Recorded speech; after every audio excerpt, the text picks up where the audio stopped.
most of you. Thank you so much for the awakening, not only for yourself, but for the rest of your team here. So, Honorable Speaker, I'll just take 2 minutes to go through my petition. I've also been asked to summarize the comments of my colleagues. So I'll try to make sure that I'm brief.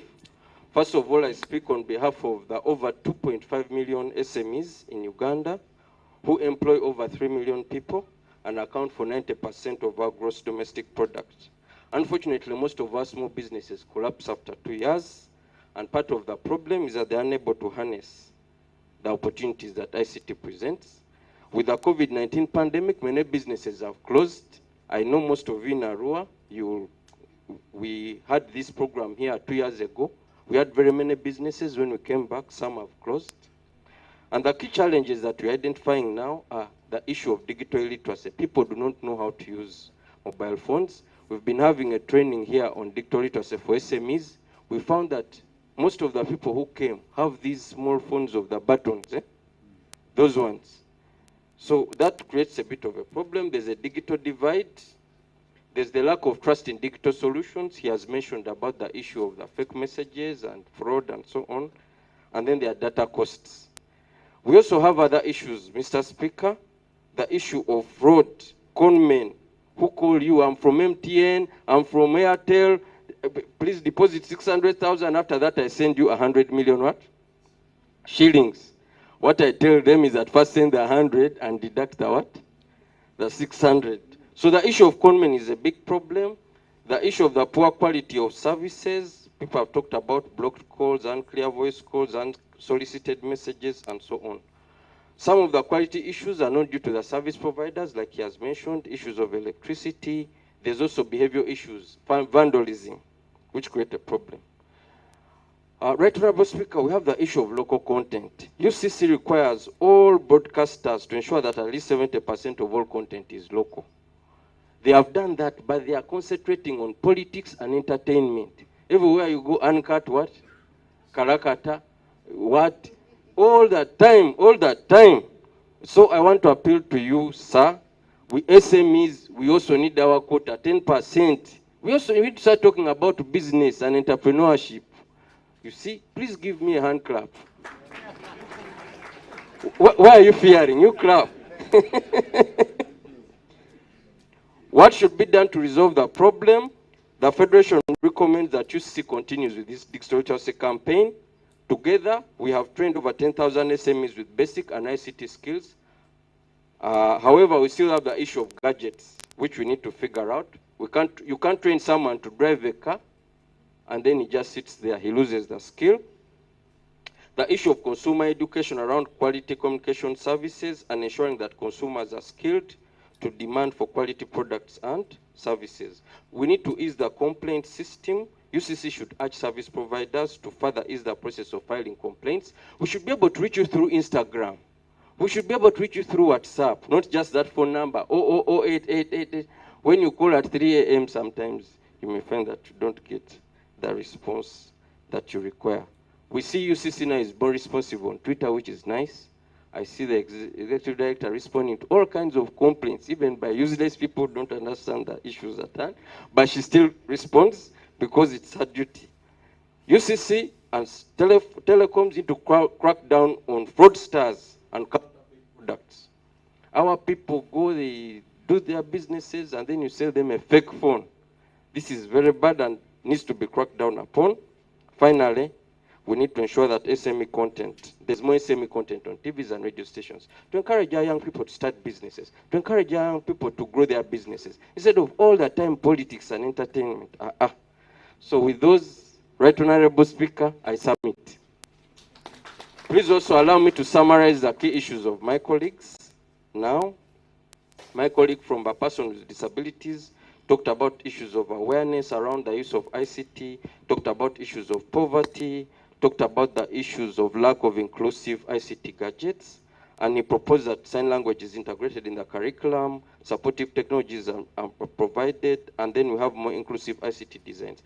My colleague, the Federation, can take up some of these issues with government because we sit on some of the committees that address some of these.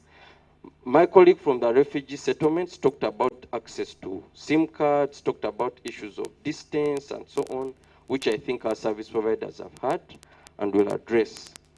My colleague representing the girl child talks about the need to encourage girls to pursue careers in ICT, to address cultural and religious beliefs that discriminate against women and girls. We need to ensure that girls online, we need to ensure that girls are safe. I've summarized them into 5 essays, which are stay in school, stay safe, stay online, stay empowered, stay excellent. 5 essays for girls in ICT. Give me a hand clap. Finally, my colleague from business talked about the issues of power and other infrastructure challenges, which we shall also take up with the Ministry of Energy as the Federation. Thank you very much. Thank you so much. I hope I heard you saying the ED is responding to useless people. I don't know according to who, but I'm sure in her wisdom, she doesn't deem them useless. And so, yeah, thank you for your submissions, representing SMEs, but also summarizing what your colleagues spoke about. Now we'll turn to the service providers here and the rest of the answers. ED, I'm sure we all agree that now that your chair is facing mine, most likely there will be a more strict time frame allocation, and so that we're able to also move to the next items on our program as well. And so we'll start with the presentation that is representing all the service providers, but also then move to the rest of the answers, so that once we move from there, we're able to move to the other parties involved in this. Can I now welcome the presentation?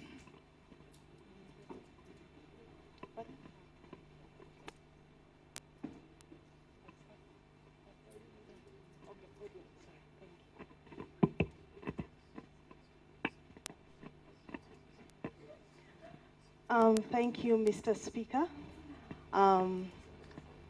The directors of UCC, the hosts of this Communications Consumer Parliament, the 12th Consumer Parliament, representatives from the Ministry of ICT, representative from the government, GCIC, members who are gathered here, our customers, partners. I thank you all for affording us this opportunity to present this presentation from the Telecom. It's a joint presentation on key achievements over the past few years. My name is Dorcas Batwala Mwezi. I'm the General Manager, Customer Experience, MTN Uganda, and I'm presenting this on behalf of all the telecoms. Next slide, please. Since we started this joint consumer parliament, we have picked a lot of feedback from the various sessions and interactions with members of the public and our customers, and we have made certain key achievements based on this feedback. Provision of customer-centric products and services, continuous reduction in retail prices. We know at the moment a hot topic is the rise in prices. I think contrary to all other products in the market, ICT products, the products we provide, have actually had a reduction in prices year on year from the time of inception to this year. There has been continuous improvement in quality of service, increased customer education and commitment to corporate social responsibility, increase in employment in the Uganda workforce. This is both in terms of direct employment and indirect employment, the businesses that have been created in terms of distribution, mobile money agencies, airtime distribution have grown greatly. continuous improvement in consumer protection, and significant economic contribution. Next, please. This slide is taken from the latest UCC report. There has been a continuous increase in the teledensity. That is the number of people in Uganda as a percentage of the population who are using our services. We, as at the last report, we are at 69% teledensity. Next slide, please. Provision of customer-centric products and services. We have tailored affordable products and services to meet market needs and different customer profiles and specific customer needs. I would like to speak to the query that was raised about the access to gadgets and devices to be able to better afford and use, to better use ICT products. A number of the telecoms have provided smartphones which are on should I say higher purchase. You pay monthly installments rather than paying the full sum at the beginning. This has been in response to this particular need that was identified. There are a number of products that I would name here in partnership with the vendors. Because as telecom providers, of course, we provide the network, but we are not manufacturers of devices. However, we have teamed up with a number of manufacturers such as ITEL, with other partners such as M-Copper, to ensure that customers are able to get the kind of device they would wish to have, but pay slowly to acquire these devices. There was also a query that was raised about reaching out to customer service, giving complaints at convenient times via digital channels. This is actually available even now. We have various WhatsApp channels. We are on Twitter. Even as the ED is on Twitter, we are also responding to customers on Twitter. Instagram may not be so popular, but we are there as well as using WhatsApp, which is one of the most used methods by customers, our most used digital channel. We have continued to focus on the quality of products sold to ensure that customers get value for money, and we have increased our shop footprint to enable closer reach to our customers. We've taken note of the need to have more services in BDBD camp, and we are going to be working on that. However, we continue year on year to do so. As mentioned at the beginning, the unit cost of communication has continued to drop and has dropped significantly to ensure that our customers are able to communicate at all times. Next slide, please. Our coverage, year on year, we continue to invest all the telecoms, and as per Q4 2021, there were over 4,298 tower stations and over 7,386 base stations. As we speak now, I'm sure that number has long crossed 8,000, and this is going to continue as we have pledged, as per our latest contracts, our licenses, to have full coverage in the country. Next slide, please. There's continuous upgrading in technology. There was someone who mentioned faster data speeds, and we are working towards that. When the telecoms launched in 1994, 1998, we were using 2G technology. We then upgraded to 3G. Now we are on 4G, and I think together with the regulator, 5G may come in the years to come. There's been massive investment in infrastructure to extend national network coverage, and there is continuous maintenance of the network and investment in redundancy to ensure that we reduce on downtime and interruptions to our customers. Next slide. Next slide, please. Devices and terminals, again, according to the UCC, the latest market performance report, there are over 34 million devices that are being used in our country at the moment. That speaks to the teledensity. Our population is about 47 million, so if we have 34 million devices, it shows that we are making progress in the right direction. Next slide, please. Increased customer education. They say that education is a never-ending process. The moment you stop learning, I think you've stopped growing.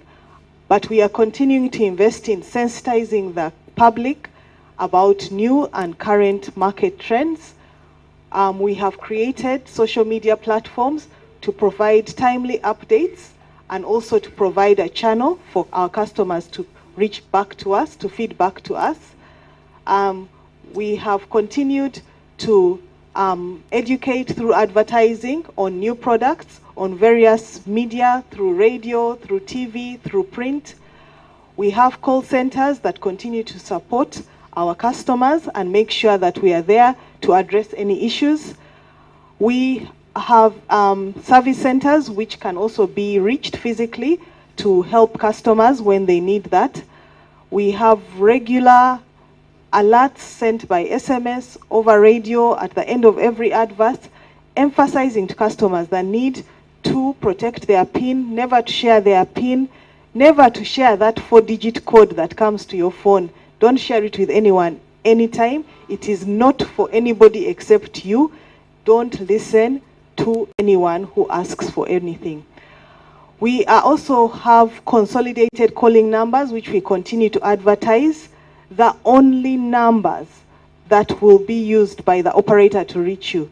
So for Airtel, for MTN, the number is 031-212-0000. 031-212-0000. For Airtel, the number is 075-2600-222. Those are the only numbers that will ever call you. If anyone calls you from any other number, our protocol in office is we do not contact customers using any other number. Anyone who calls you is just and claims to be calling from MTN or from Airtel is not a correct person to deal with. Do not respond to any queries from them. We have also continued, we are committed to our corporate social responsibility. We have carried out several events throughout the years. We have sponsored and participated in marathons, charity walks, and the proceeds of these events are channeled to support the communities in which we operate. And we are committed to continue doing that. We have made significant financial contributions and investment towards the education sector, the health sector, sports and entertainment. We continue to be committed to these. And the telecom sector continues to hire thousands of talented and skilled people over the years, both directly in our workforce, and we also have retailers, mobile money agents, airtime distributors, who continue to also provide service to our community and are gainfully employed and earn a living for themselves. Next slide, please. Since the birth of mobile money, I think we'll all agree that mobile money has really changed the face of business and the way we all transact financially in the country. I think the latest time in the COVID lockdown, it proved to be a lifesaver for many people. You are able to pay using mobile money, send for things, you could communicate, and it has transformed and given our customers convenience in transacting. The role of competition, of course, has also been of great benefit to the consumer, and there is no monopoly, and therefore all of us are doing our best to provide the best service to ensure that you remain with us. As an industry, we've also contributed every year to the rural communication. It's now called UCAS. Yes, UCAS. 2% of our gross annual revenue, and we continue to do this. Next slide, please. In terms of electronic recharge, we are very proud that together with our regulator, we are now 100% electronic recharge. Customers buy airtime using mobile money and electronic means. and therefore you can go to any mobile money operator to buy airtime, and we also still have the airtime vendors. We have established rapport with our communities to ensure that airtime is available all over the country. I remember some years ago there would be outcries, in my village, in this place, there's no airtime. I think those complaints have reduced greatly as we have gone electronic. We thank the regulator and our ministry for showing the way here. Next slide, please. By doing this, okay, it's a very easy method. Can we move on to the next slide? And what we have also done by doing this is reduced on e-waste. E-waste has been greatly reduced by having electronic recharges. Next slide, please. I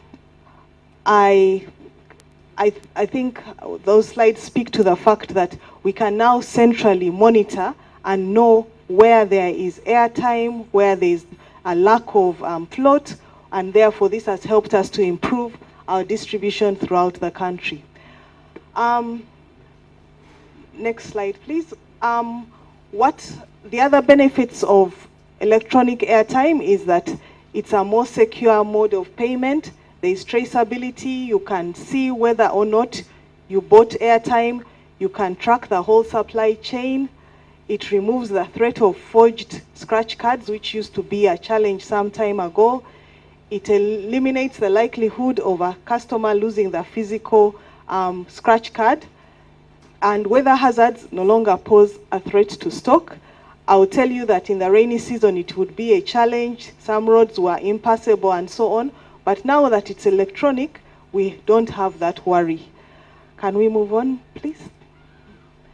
I mentioned once again that scratch cards, which were a major cause of, should I say, the waste and the rubbish around the neighborhoods, no longer exists. We no longer have that waste from scratch cards, and therefore electronic airtime is more environmentally friendly.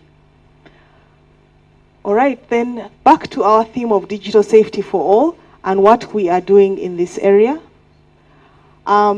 We continue to engage the public. So telecoms have incorporated cyber security teams to ensure that consumers are protected from all ICT-related threats. On this, we are collaborating closely with UCC and NITA and other government agencies who do keep the telecoms informed of emerging threats, emerging and current threats. We have continuous collaboration with UCC through the Computer Emergency Response Team. There has been sensitization whenever we have picked up any fake promotions or news moving around on social media. We are quick to pick it up and we mark it as fake and post this on our various channels, our digital channels. We continue to try and monitor content on the internet in a bid to keep our children safe, and we have restricted access to certain content such as pornography, especially any that relates to children. We have continued collaboration with security agencies and the regulator. We work closely with them to ensure that they can investigate reports of fraud with a view to bringing the perpetuators to book. Data privacy, that the telecom providers have registered with the Personal Data Protection Office and has put in place measures in line with the Data Protection and Privacy Act to ensure that our customers' personal data that is held with us is protected in line with that act.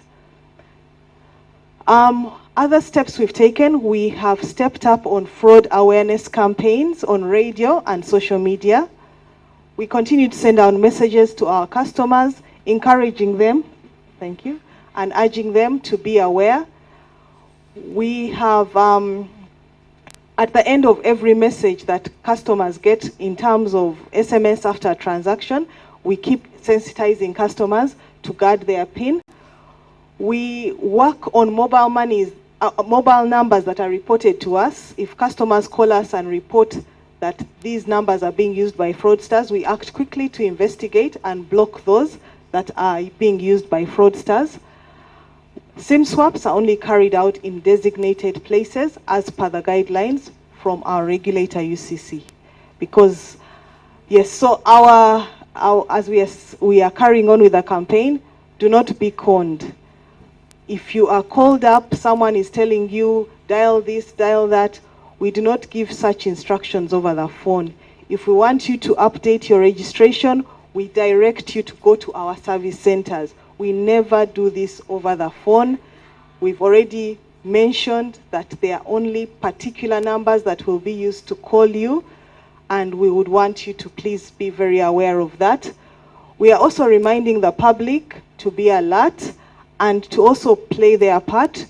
Report immediately if you are contacted by a fraudulent person or someone giving you instructions that claims to be calling from a telecom.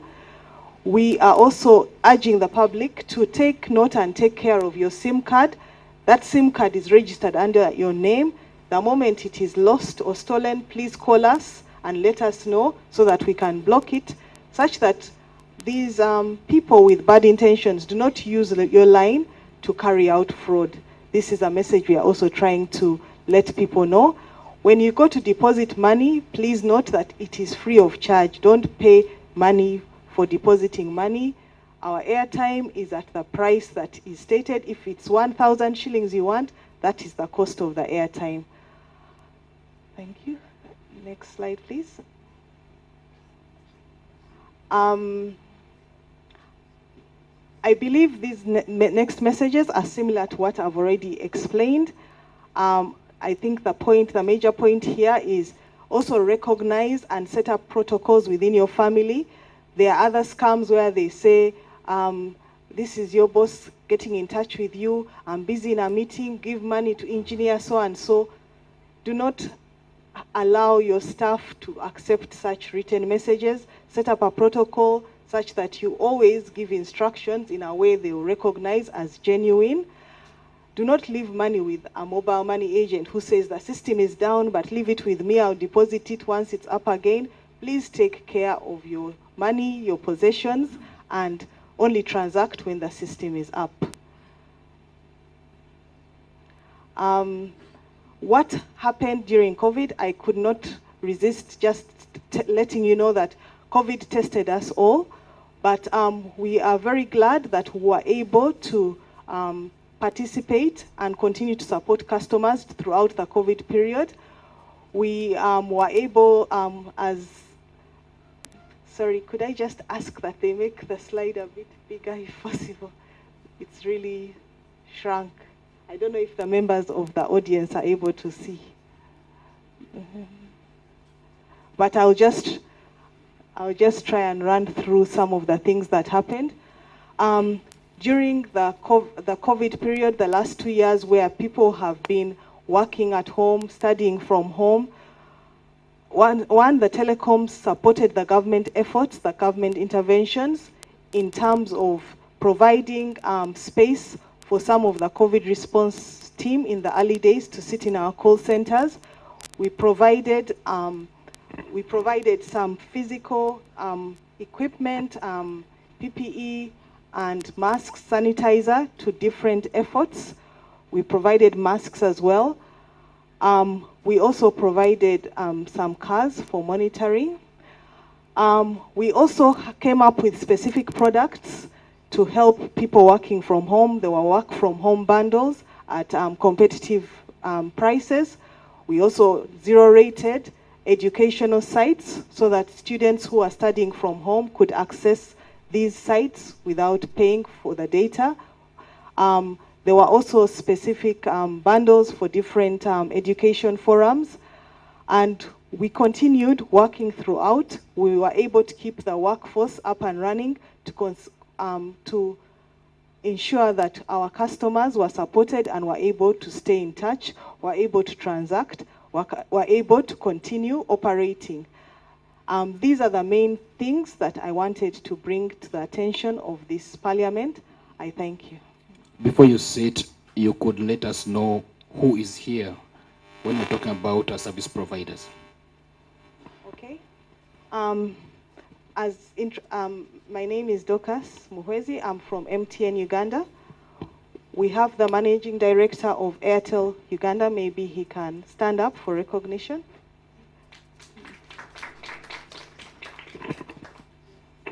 I also have Linda, who is my director customer service with me.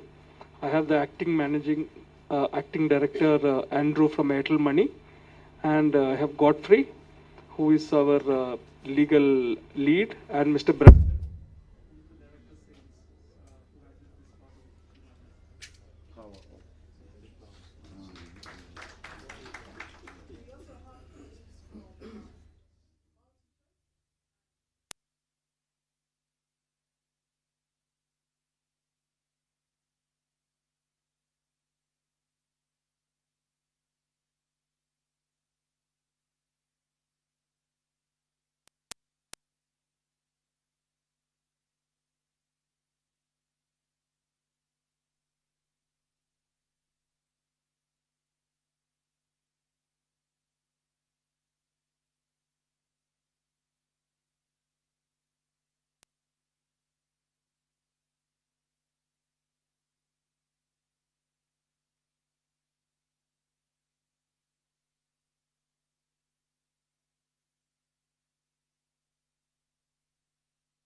I'd just like to ask them all to stand up.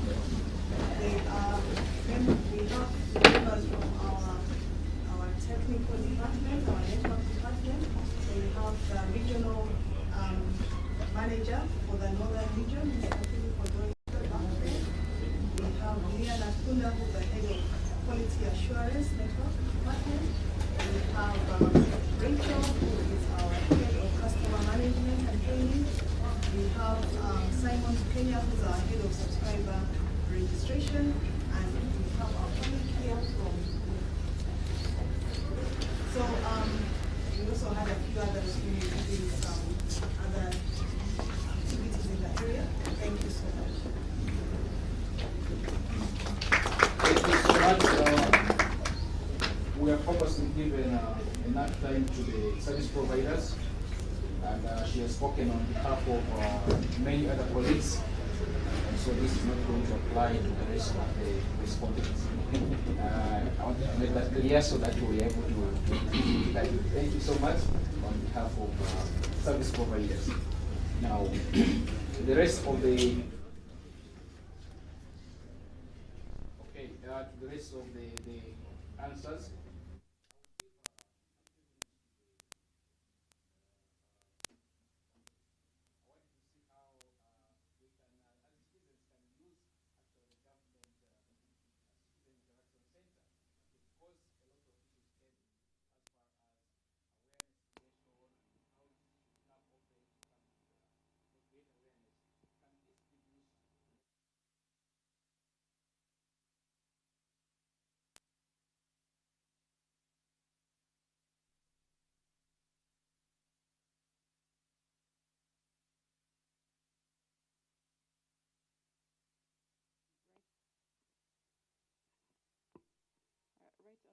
Speaker.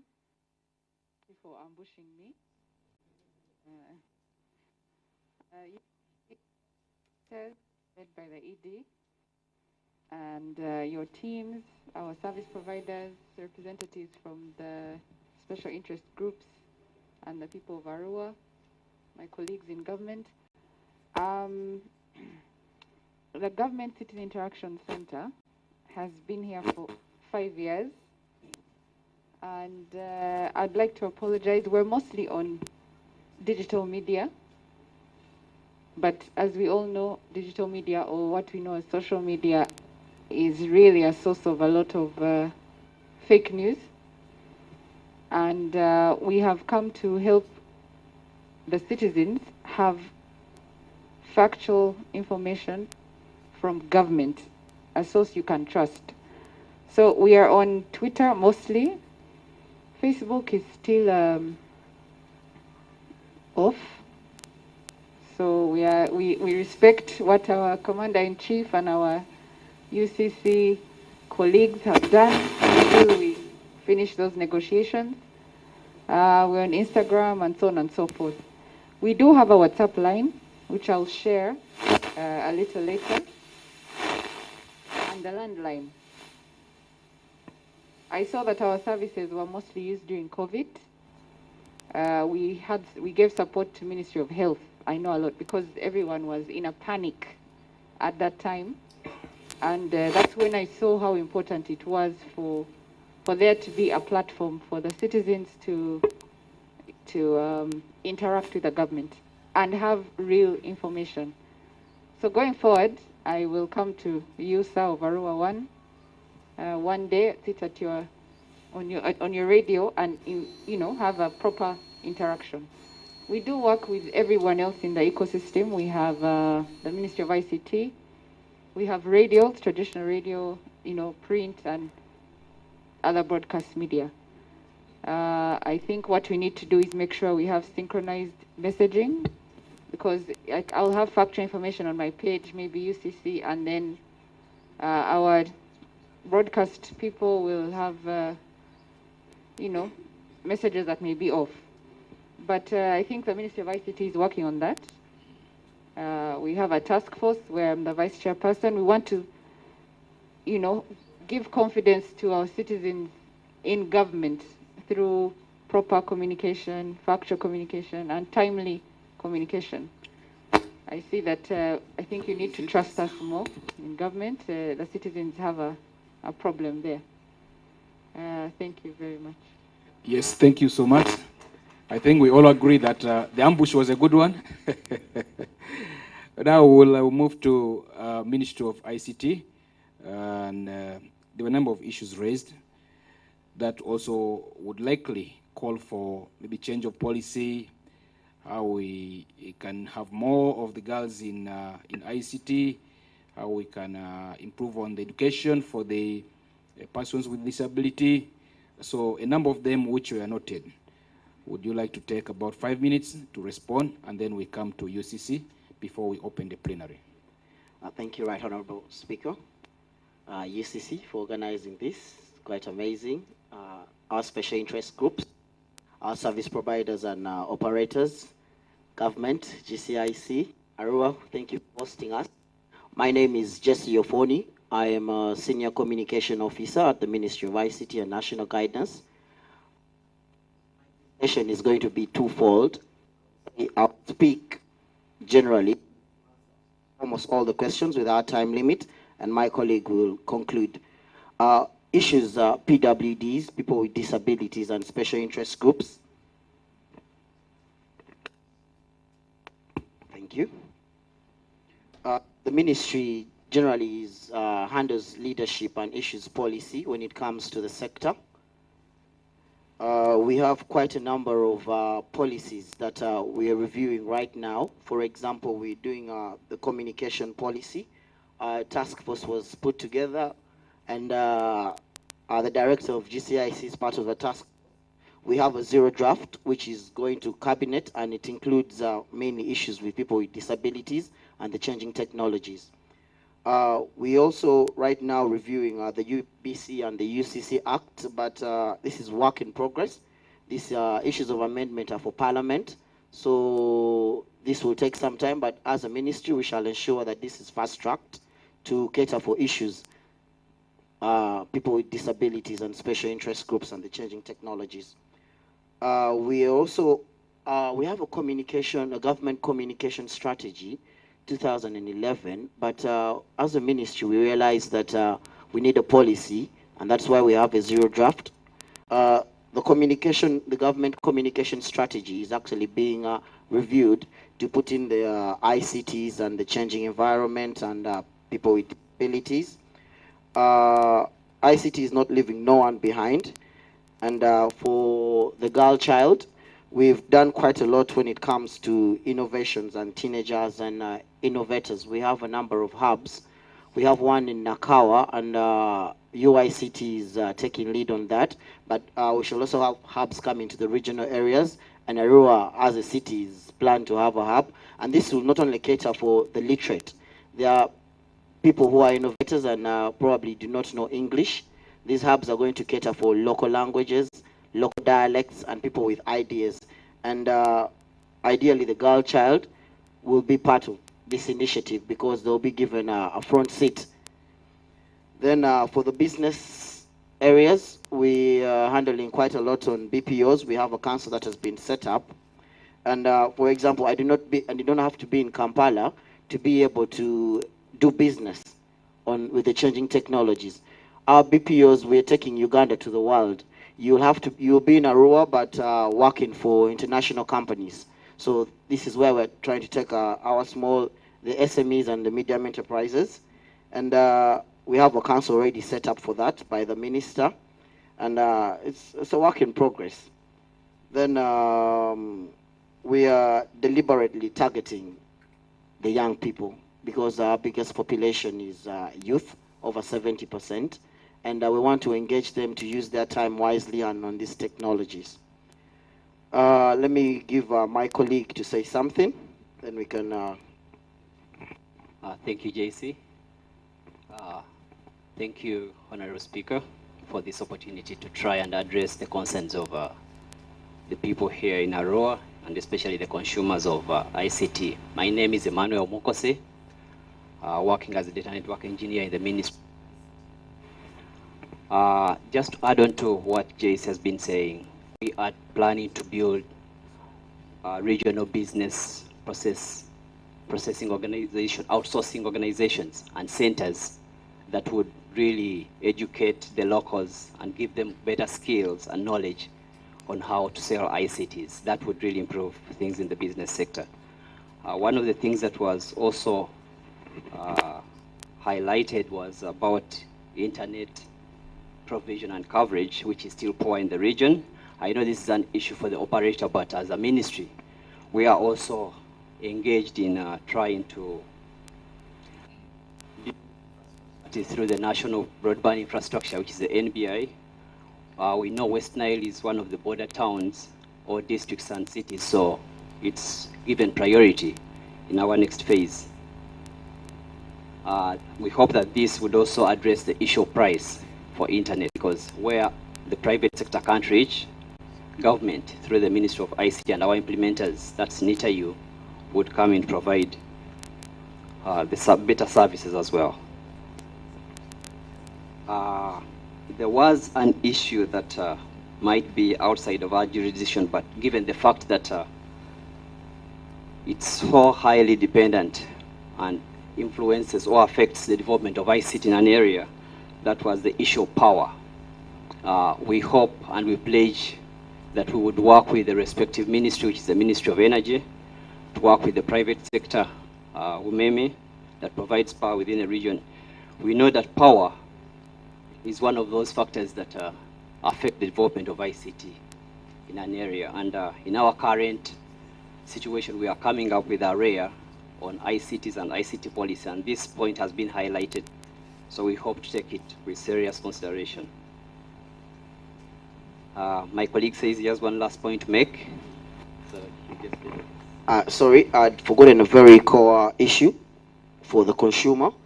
Access to Information Act will be reviewed and amended under the Press and Journalists Act. But our colleagues from GCIC are doing a great job for the consumer to actually get some information on issues, government and ICTs. So government is doing quite a lot there. We have a government communications forum which tries its level best to put out information on issues deliberately for people to get this information. Thank you so much. Yes, thank you so much, Ministry of ICT. Shortly we shall be opening the plenary. You'll have an opportunity to raise the issues, particularly ask questions. Like I mentioned in the earlier rules, you will raise your hand, and we'll expect that you speak within 2 minutes. If the question is well prepared, I think you can raise it successfully within those 2 minutes. And so it gives time for the people here to answer those questions. I will now come to UCC. A number of issues were raised to you particularly, but also for being the regulator of the communication sector. I think it's important that you try to scratch a little bit in most of the questions which were asked. You're welcome, Edie. Thank you very much, Mr. Speaker, and thank you to the petitioners for the petitions that have been laid before the Parliament.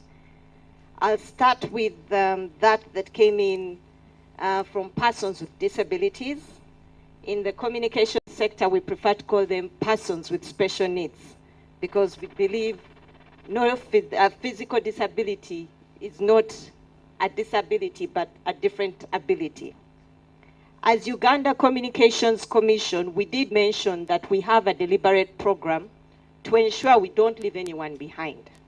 So one of the programs that we have come up with targets specifically persons with disabilities. In this respect, we partnered with an association or a group called the National Union of Women with Disabilities in Uganda and undertook a series of digital literacy programs targeting women with disabilities. But we've also partnered with the National Union of Disabled Persons of Uganda, and what we've started by doing is developing a database to facilitate the engagements of the NDUPU so that we know who's there in what kind of disability. So that again, the interventions are very relevant in that respect. So that will also inform the subsequent interventions to make sure that we address challenges such as device ownership and digital skilling. You know, we take a lot for granted because me and you, I'll get an expert stand there and they will tell us about how to use our smartphones and all these other opportunities. But as they shared with us, when it comes to persons with hearing impediment or the blind, this is not as obvious in terms of how do they also get that same information. So we need to have targeted interventions in that respect. We also have a program where we set up ICT labs in government secondary schools. And one of the observations was, what about those schools dealing with persons with special needs? So we also, again in that program, decided to get specialized equipment for such schools. For example, the Mbale School of the Deaf. So we've provided, for example, braille equipment to some of the facilities to make sure that they also are able to enjoy ICTs. But of course, there is a cost. So we need more stakeholders on board. Let's not leave it to just government. The issue of training of sign languages, we also had a humble intervention in that respect. We tend to partner with other organizations that have ability, and we see how to harness the resources. So Chambogo University is one such institution where Uganda Communications Commission, through the Universal Service Program, intervened to make sure that they are trained persons delivering sign languages. For a long time, we had a complaint by the broadcasting industry who are telling them you need to have sign language in at least one of your programs a day. And they were saying, but we don't have people. And we even had cases where they were saying, but that person, that sign language, I think, is learnt in our home. That's not an official sign language. So we had to make sure the right sign language is taught. We've also developed guidelines to facilitate the broadcasters, especially television, in providing of sign language. There was a comment about Twitter, and this has been a complaint that keeps appearing on Twitter, where some cameras seem to then cut out the person doing sign language, thus defeating the purpose of that person being there. So we are providing guidelines again to ensure that those television stations in their broadcasting are also looking out for the information needs of persons with disability. SIM card registration, the feedback has been received, and I'm sure my colleagues from the industry have also heard. We continue to work with different stakeholders to improve this process with NERA, with OPM, United Nations, UNHCR, to make sure that there is a provision that is recognized. We hear you and understand your challenges, would not want that you have to use illegal means to get those SIM cards. And I'm glad when I heard earlier today, there is a new exercise of verification of all the refugees so that that database is updated and we are then able to facilitate your needs as a sector. On fraud, again, you have heard from my colleagues, the Tom Ferrer campaign, the operators also doing awareness. But importantly, we need the consumers to help us also in this respect. Report. This business of saying, that SIM card, yes, it was mine, but it was stolen. I no longer have it.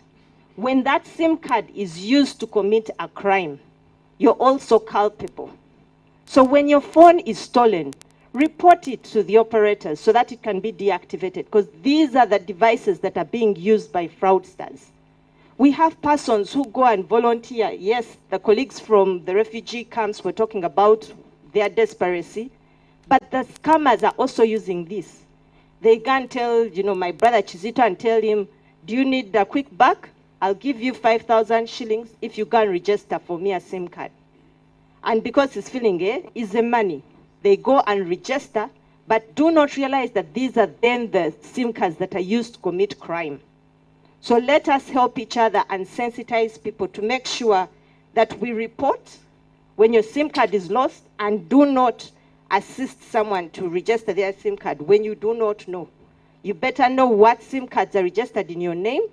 On every network, if you just do *197#, it will give you all the numbers that have been registered using your national ID. Fake and substandard devices. As my colleague shared, we are coming around with a campaign on this, where we seek to help you, because this is one of the reasons why we have quality of service issues.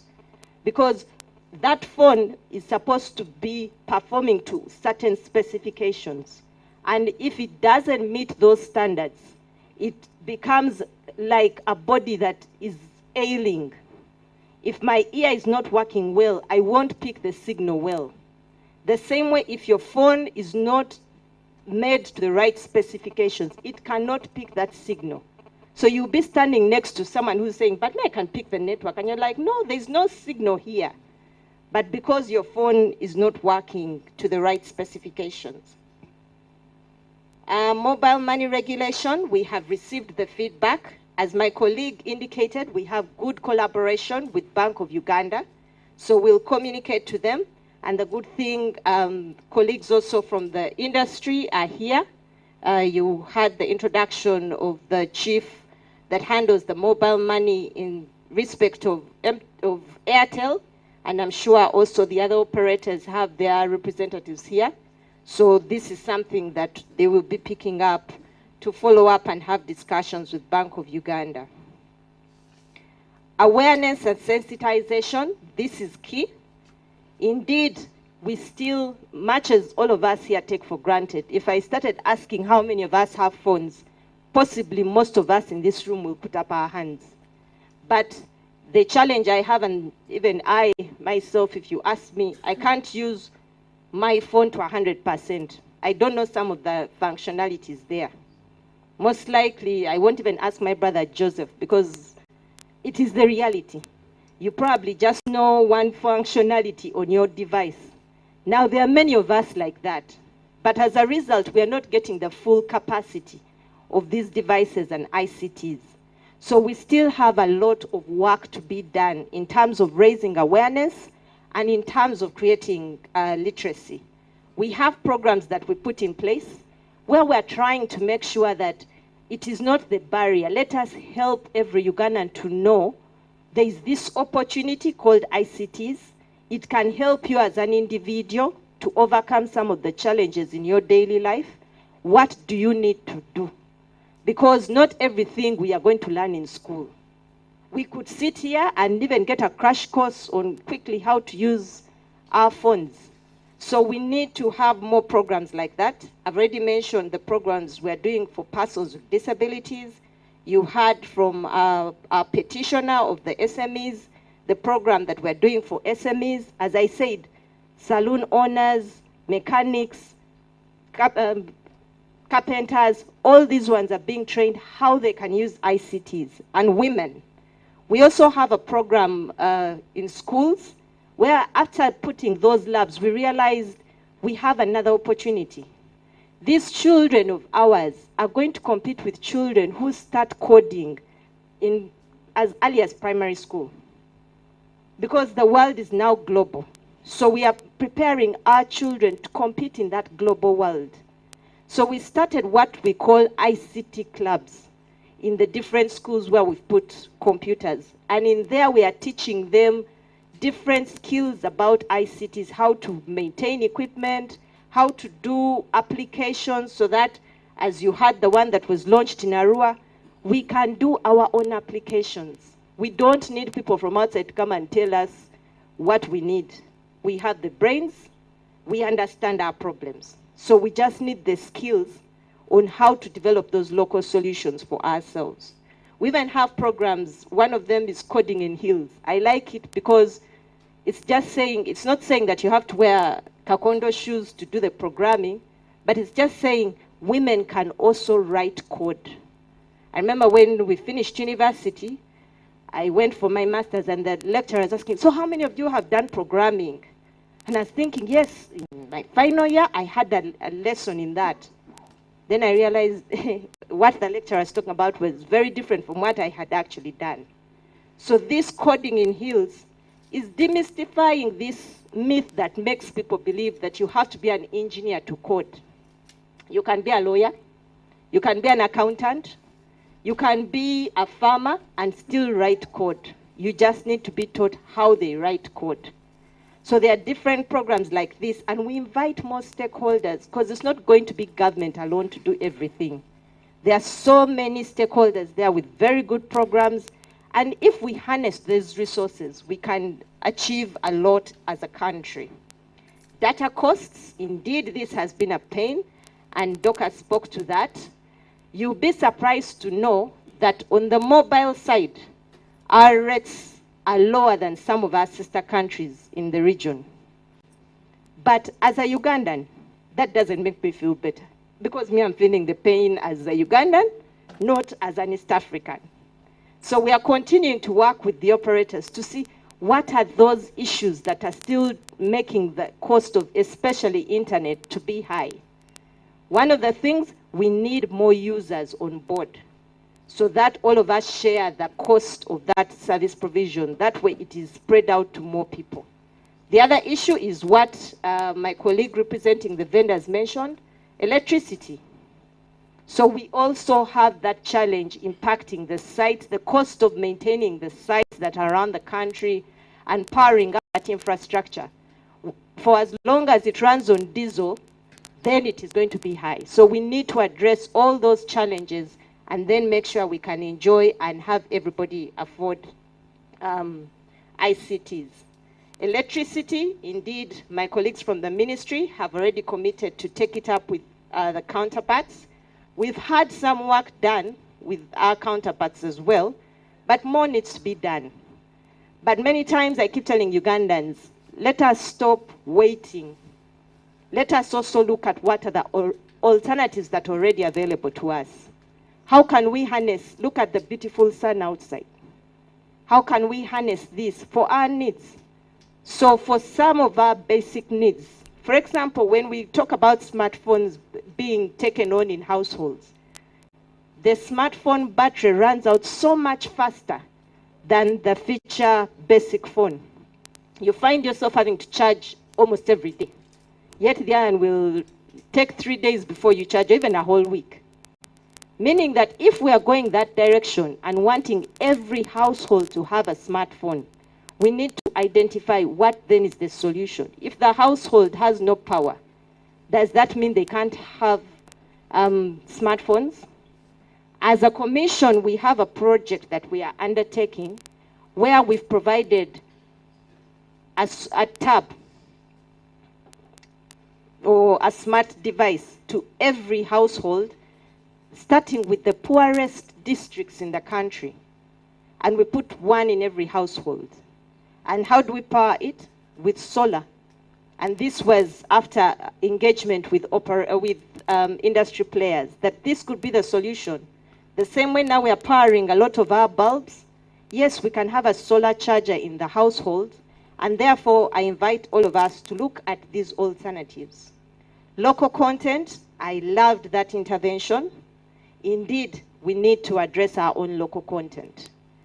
Once upon a time, the broadcasters would have told you, but there is no quality content. Now we have a thriving new industry that is developing content. So the ball comes back to you. The broadcasters will buy the content if it is available. Let us work on packaging that content.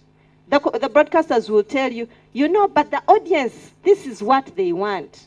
The viewers don't watch that, they watch this. So the challenge is on us to see how do we package that content such that it is attractive and draws the attention of the viewers that we want. And you will see that the broadcasters will be scrabbling to come and buy the content, because then there will be demand for it. On our side, of course, we're also not going to sit and let them choose the easy way out. We'll also nudge them a bit to say there is this feedback from the industry, because from the public. This is what we say this forum is all about. Hearing from you, understanding, rather than sitting in Kampala and assuming we know.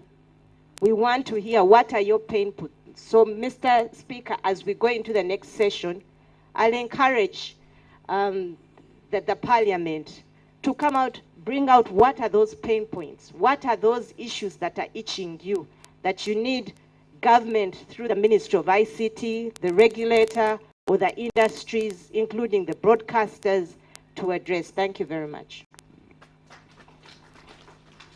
Thank you so much, Edie, for those responses. I said it earlier, and I will repeat, that it's time for us now to make our contributions, ask the questions. In a way of guidance, I would like to say, if you're asking a question, for instance, to UCC, spell that clearly so they're able to note it down, and when it's time to answer, UCC will answer the question. If it's going to MTN or any other service provider here, Airtel, please let that be clear. If it's to all the service providers, I'm sure one of them, just like the presentation, will come and answer on their behalf. Becky will help us with the movement. So we'll ask that maybe the first 5, pick a few from this side, also will come from this other side as well. So we're able to, yes, let's sort that out with the microphones. Okay, yes, Peter over there and Grace, I think they have the microphones. And so we'll do this quickly, and then we see how we best move. Let's start from here. Yes, is the chairperson for the business community. Yes, Ms. Moses Obeta. Can you give the microphone to him, please? Okay. Thank you, Speaker. We want to appreciate UCC for this parliament. It is worth, and we are grateful that it has come at this material time. A lot has been said, a lot has been done. We have moved. We have seen the great steps taken. We want to appreciate that as the consumers. As a business city, I have this concern about our interconnection with our neighbors. This, I think, particularly will go to UCC, it will go to the service providers, it will also go to ICT. If you see the cost of communication, mobile communication from Congo for the first time and Uganda, a very big gap. And yet we have Airtel in Congo and also Airtel here. It makes difficult for us to have good business times and opportunities. I wonder why. Now that Congo is a part of East African community, just like what happened in Kenya and Tanzania that the first times, you see, communicating with Safaricom was a difficult issue, but now you are in a position to communicate with a wavelength at a cost. That's the first thing. In Sudan, we have MTN in Sudan, South Sudan. If you see the cost, if you are crossing, the cost is too much, and yet this is all MTN. Why can't we make it affordable, particularly for the refugee communities? They didn't mention it, but I'm sure they really suffer because part of their families and the relatives are on the other side. They have to communicate to home. And for us, the business people, we do business all around. That is the first thing. The second issue is making this internet and mobile communication affordable to everybody. I see when chances are taken to give benefits, a class is considered. Right? You look at a class, forgetting the least person, yet need to benefit this network and all the services.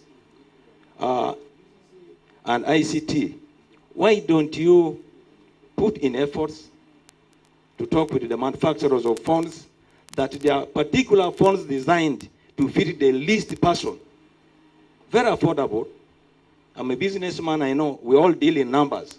If you present a case where a number is delivered, and they'll be able to design a particular phone that becomes very cheap for everybody to afford with the power solutions.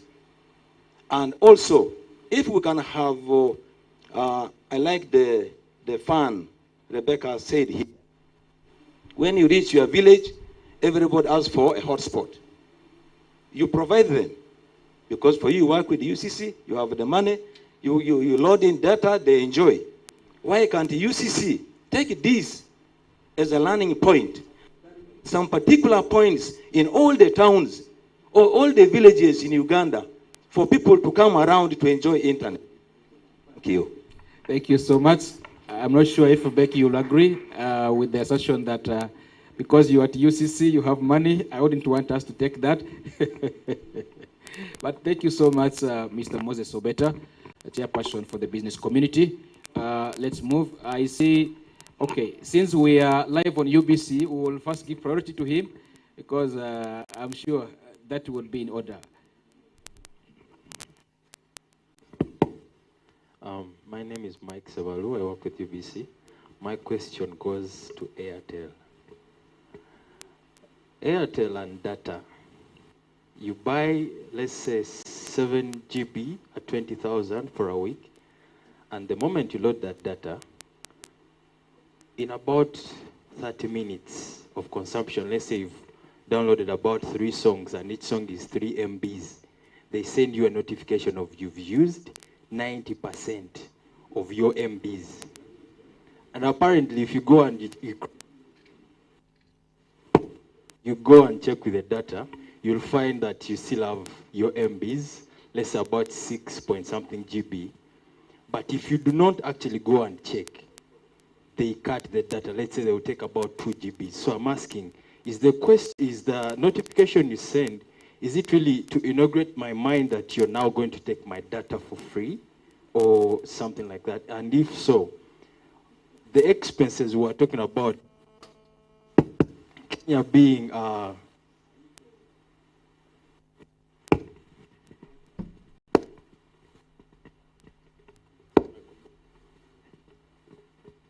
Yes, you can use the other mic.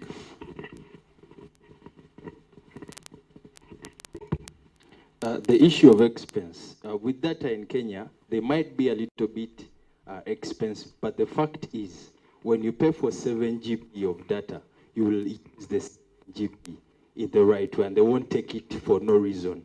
Here, you buy the let's say cheaply, and they cut it without using it.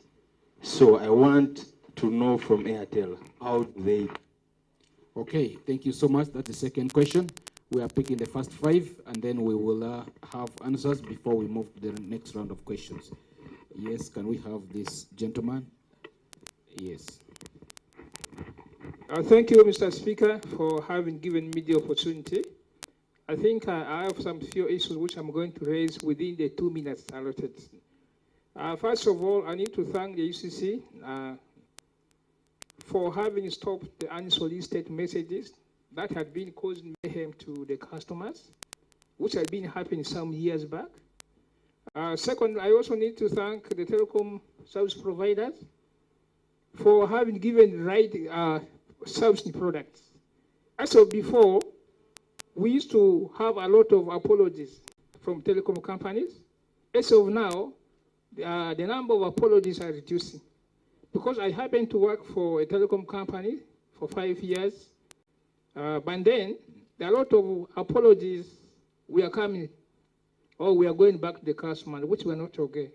My first question goes to mainly MTN, telecom service provider. We have been getting a lot of scam messages related to MTN that you follow this, you are going to get 1.5 GB of data. One time I was a victim. I spent from midnight up to 2 a.m. chasing 1.5 GB of data. At the end, I lost my data. The following morning, I was frustrated. I need to ask through the UCC, who is responsible for finding the source of this scam? Do you leave it on only to the telecom service providers, or it's the role of the UCC? If the government can trace the origin of wrong messages, why can't the UCC trace the origin of those scams? This one go directly to UCC. My second question is, we have apps of, say, Phoenix, Opera News. Those media center, they host pornography. You find you leave your smartphone, you find the child comes across, accesses the smartphone, you find the child is watching pornography. I would like to ask through Mr. UCC, why can't UCC? Why can't the UCC stop access okay, to that's those taken very positively. Please continue. Secondly, if they're able to block Facebook, why can't they control those pornography on Phoenix and Opera News? My next question goes to... Perhaps finally. Yes, I'm finalizing. You know, in the banking sector, we've been getting a lot of challenges with network. One time I asked one of the tellers in the banking sector, he said they get their network from one of the telecom operators, which is UTL. I would like to ask the UTL operators, why are we having frequent network interruptions in in banking sector? As of now, if you move around, our agent banks are not working. Even SMS banking is not working. What's going on? My last question is to one of our presenters. She came on board, she said, when you are sending money, it's now free. But when that advert came in, many mobile money operators got losses. What's the difference between depositing money and sending money? Which one charges money? Because when I send money to my mom in the village, they say the 1,000 is for sending. And the telecom operator tells me depositing and sending is free. Which one is free? Thank you. Thank you so much, sir.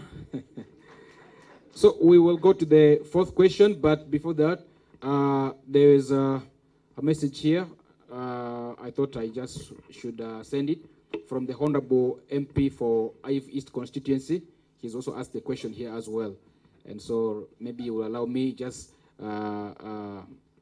say one or two things about its content. He's happy for UCC moving closer to the consumers as requested. And then they had an engagement, I think last year, and then he's happy that they're here. But the question is about West Nile consumers, when UCC can possibly open an office here in the boundaries of the region so that services are brought very close to the people. This is coming from the Member of Parliament. I thought it was important that I read it to you. But congratulating UCC, especially upon this engagement of creating awareness. Can we go to the next question? Okay, I'll move here and then lastly I'll finish with you gentlemen. Yes. Those are the first five. We will move, definitely will cover you. Don't worry. Can we have this gentleman? Can you stand up, please? Yes, thank you. And then we get answers before going to the next round of questions. Thank you very much, the Speaker and the members. And I am also glad that I'm also attending this so that I can also take the message to my village, those who are not here. That means I'm also representing my village here. My question is about fake news. Of course, this one directly goes to Airtel. Of course, if you go around in town, when you are passing around, and this so happened, one time a certain Mosaic came to town, it was going to local language, that you bring your SIM card, you know, your ID, we give you free SIM card of Airtel. But if you reach there, those agents, when you go there, but you find it's a different story. So the question is, who is fooling who? Is it coming from Airtel or is it the agents? Because when you go there, they charge you. But the advert says local language, bring your national ID, we give you free SIM card. So I think I need this Airtel to clarify so that before some of us sue those agents. Then secondly goes to MTN. Of course, we're happy that now we see new changes in the data, that there are changes, increase. I don't know whether those increases are just in number or but they are factual, because if you load that list that data, or which is set out from 15, it has gone to 30 or 25, something like that. You find even the time duration you are taking when the data was 15, and this one when it is 20, it is the same. So the question is it just increase in numbers or it is the real? I'm just begging for clarification. Thank you very much, but for good work you are doing. Thank you. Thank you so much. Yes, they was here. Okay, so we will come to you in the next round of questioning. Thank you, Mr. Honorable Speaker. My name is Uncle Zuma Simon, for a student from NTC. Somebody from Great Navy. I have a question here. This one goes to service providers. Maybe it could be the collision with the UCC. In my place there, MTN used to help some people who are getting some benefit from government, like SAIDs. They will find that I have a problem there that I would like to know from the MTN or other service providers that why some people are not having a good network. Like in my place in Zumbu, where the ADF comes from, you'll find that all the time you are suffering from Vodacom, from Congo. And what will be done to help those people? And like when you go, as you're going to Kampala, that ends of Pakwat, you'll find that there is no network. Who is causing that problem? Do they know that problem, or is the problem of this MTN sort of? Yeah, thank you. Thank you so much. Your question, I'm sure, has been noted. For now, we will stop that. But when we come to the next round of questions, please don't forget to mention your name. That introduction is very important. I've just been reminded about that. Yes, we will have the answers. The microphone, can it come to? I see most of the questions are coming to the telecom operators. And so let's have that before we move to the next round of questions. Can we have the microphone on here?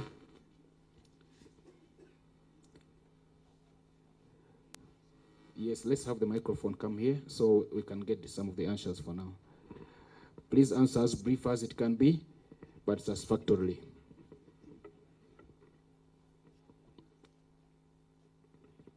Hello. Am I audible? Okay. So the first question that was raised was on the data depletion. There are 2-3 things I want to say about this. We had run a big campaign on why data depletion happens. And I personally get involved in understanding each and every customer's data depletion complaint. The unfortunate part is we explain to the customer, he gets convinced, but he doesn't report it back. So if you look at social media or if you look at any of these queries, every time there is an issue that the customer is unaware of. So we run awareness campaigns. We have one more campaign. The biggest problem that we have seen is we have a product called Tugabane, where data is shared. Parents don't know.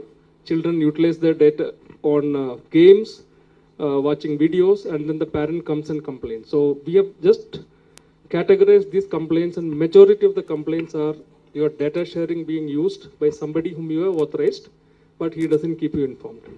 Second is, as your phone model gets improved, a lot of apps get updated in the background. So you heard the UCC director saying about a lot of us are not aware of the functionalities of the phone. If you are not aware of the functionalities of the phone, what happens sometimes is a lot of data in the background gets used because the number of apps that you download starts using your data, especially in some phones like Android, it auto updates. You don't know. Third, we continuously do metering audit. In fact, we invite external consultants. We do it ourselves, external consultants, any third party to check. Is there any way that data gets depleted more than the customer is using? And I want to tell you, you said about Kenya. We are also available in Kenya. This system is with high integrity. And this is metered across all Africa, where we are present in 13, 14 countries now. And lastly, I want to tell you, please share your number and we will tell you why your data got depleted. And I would request you, once the solution comes to you, you please come back and say, yes, this was the problem, I understood the problem. Because 100%, not even 99.99, 100% of the time, there is a problem in the phone. And when we make the customer aware, they come back and say, thank you. So we will do the same with you. Thank you. The second, I will just complete whatever is used for Airtel. I was told about the agents charging more. Please raise the complaint to us. We are also creating awareness for the customers about our price list. We don't send these messages at all. As he said, if we send a message, we send a message from a particular number. No, we normally don't send these messages. But if you can share the details of who has sent it to you, we will take appropriate action. Thank you so much.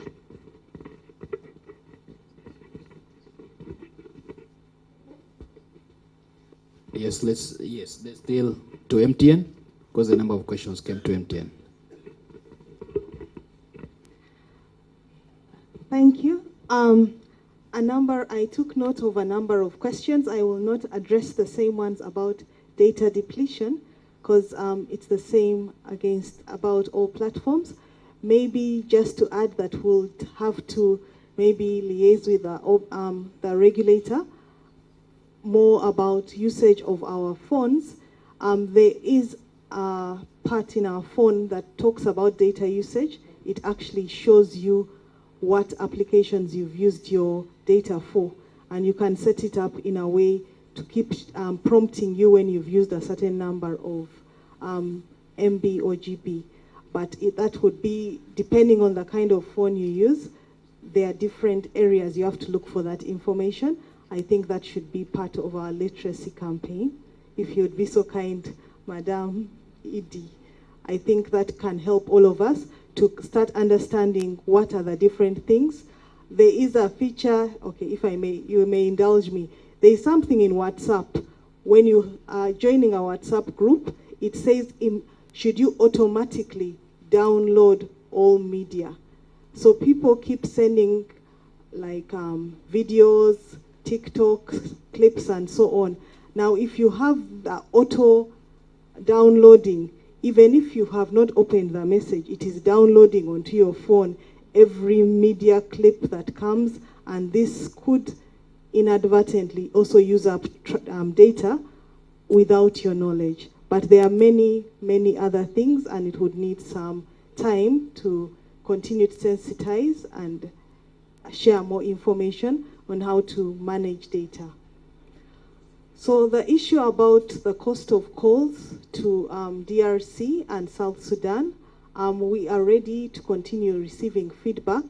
There are certain factors that are considered when costing these calls, but we continue to engage and work with our partner companies to ensure that we can provide the best calling rates, because of course we are here for customers, and if we notice a need, we'll react and see how to best address it. There was the issue about, I think someone mentioned Zombo. You are receiving network from DRC. I think we would have to work with UCC on the regulator in terms of the spillage of network across both sides of the border. This is a technical issue. Our signal is like water. It's like saying the water from DRC has crossed into the Uganda side in Lake Albert. There is something we can do to limit, but there are some things that are also sometimes beyond our control. But I think we have tried to work on something they call color coding. But why should I speak when we have technical people in the room to further advise? Let me just say it's not deliberate. And we have to cooperate with the authorities on the other side to make sure we try and contain our network on both sides. Because I'm sure if this meeting was taking place somewhere in Zaire, in DRC, they would also equally be saying our network from Airtel and our network from MTN Uganda is spilling onto the Zaire side. DRC. Sierra Congo. I'm giving away my age, excuse me. Okay. Yes. So let's just say it's something we'll continue to address. It is a challenge, we acknowledge it, and we'll continue to work with the authorities to make sure that the people on both sides enjoy the network on their side and do not get forced to roam, as we call it, on the other network. In terms of the increase in bundle size, I think that is also addressed in terms of, yes, that is the real amount of data you've received. It's just that as more and more communication, when I don't look at my phone for about 2 hours, I check and I have 100 messages waiting for me. More and more data is being exchanged. Data is being used more and more for entertainment, to pass on information, and therefore, if you are not aware of the things that are using up your data, you may feel that I used to use 1 GB in a day, now it is 2. It's because there is more and more usage, that is more and more uses for data, and this is what is happening. Sincerely, we are not stealing your data. I think those were the questions that were raised. Yes, in a minute. I have 2 points pending. On the suggestion of DRC, we will consider it with full merit, and we will ensure that we have preferred charges across all our member countries. We will come back on that. The other one we have noted is the public Wi-Fi in key towns, and we will see how we can address this, specifically in places like Arua, where internet plays a very important role. One more was on very affordable devices. We have just recently launched a very affordable device. It is displayed there in the floor below, where our Airtel canopy is there. We are also working with government on some sort of reduction in levies to make smartphone affordable to all Ugandans.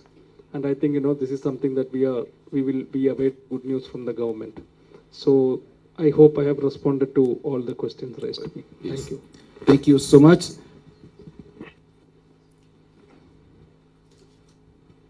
Thank you, Mr. Speaker, and the Honorable MPs of this Parliament. An Honorable, though I didn't get his name, he was wondering why does UTL experience so many outages? Now, most of the outages don't last long. Just like you've mentioned that you have an issue of power, that power does not only affect you as a customer, it also affects us. But currently, we are in the process of upgrading our power system so that when these outages occur, you do not feel the impact. But secondly, we have a problem of vandalism. Our infrastructure is being vandalized by either constructions, it can be a building, it can be road, and these greatly affect us. But the most important thing is we have a team in Arua that promptly responds to these outages. And I'm certain that there is no an outage that can go beyond 30 minutes. We have a team that is situated here to handle those outages. And I can promise you that as we proceed or as we move on, these outages will be a history. Thank you so much.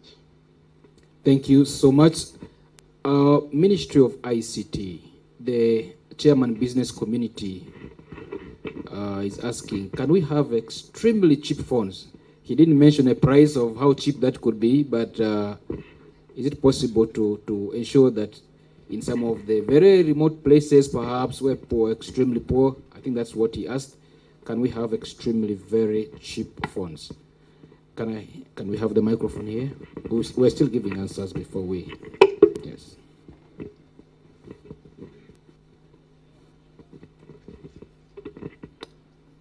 Thank you, Mr. Speaker.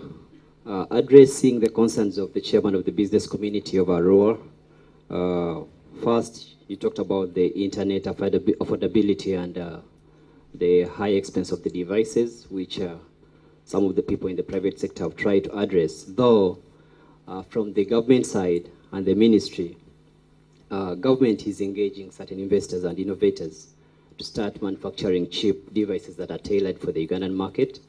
To give an example, we have Simi that is in the industrial park. There are investors in Namamve trying to manufacture those cheap devices. Now, on the affordability of the internet,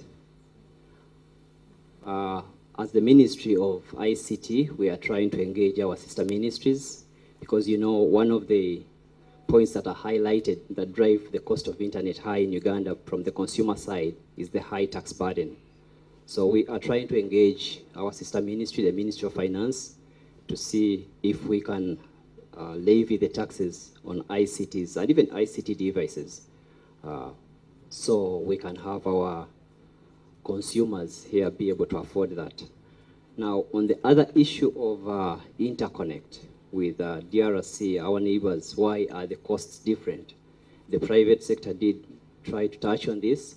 However, the assurance I give you is that Uganda was recently in talks with DRC, and DRC expressed interest in joining the East African community, which one of the requirements of being a member state is signing what we call the owner agreement. That's the one area network agreement. In this, would be able to sync the cost of service of mainly the telecommunication services for operators that fall into our respective countries. And this should be in high gears as we speak.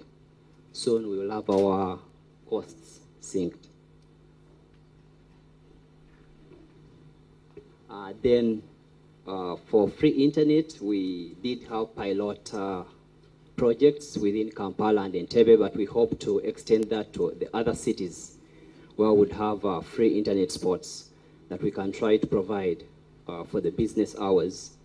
We hope to extend this to different cities within Uganda and West Nile, having Arua being another newly emerging city would be our priority. Thank you. Thank you so much, UCC. The Honorable wrote a message thanking you and later on asked when you were coming to base here. I'm sure he was watching when you introduced that our regional office is based in Masindi. He must have been watching, then he asked that in the message he sent.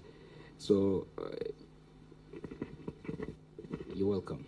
Okay, thank you, honorable members, and thank you to the speaker. Yes, questions have been addressed. The ministry has spoken to the issue of the one network area, and so I won't dwell on that. Dorcas attempted to paraphrase the technical of why the signal flows over from the DR side into Uganda. Just to help everyone know, radio waves, which is what carries a cellular or a message in any radio network, it does not know borders. So it doesn't get to the border of Uganda and DRC and say, oops, I'm now at the border, I have to stop here. It just continues moving until it fades and stops.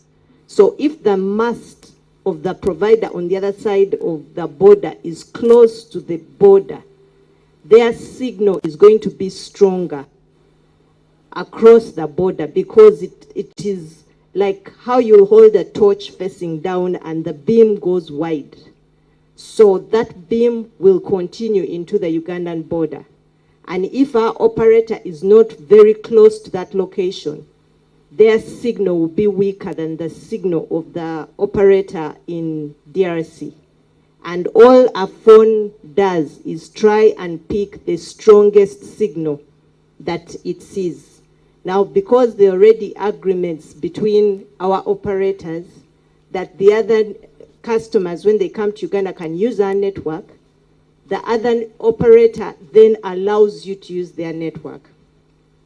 Making internet affordable for everyone, that is indeed the objective, as the ministry has said, and hopefully all of us will be able to do our part to achieve that. Phones, again, that has been explained. There is SIMI that has already been established by partnership with the government of Uganda in terms of attracting investors. Hotspots, yes, there is MyUG, which is available by NITA Uganda through various parts of Uganda. And what they do is, where government has already paid for internet, in the evening when the government officials have gone home and they're not using that network, that's what's put to the public as a free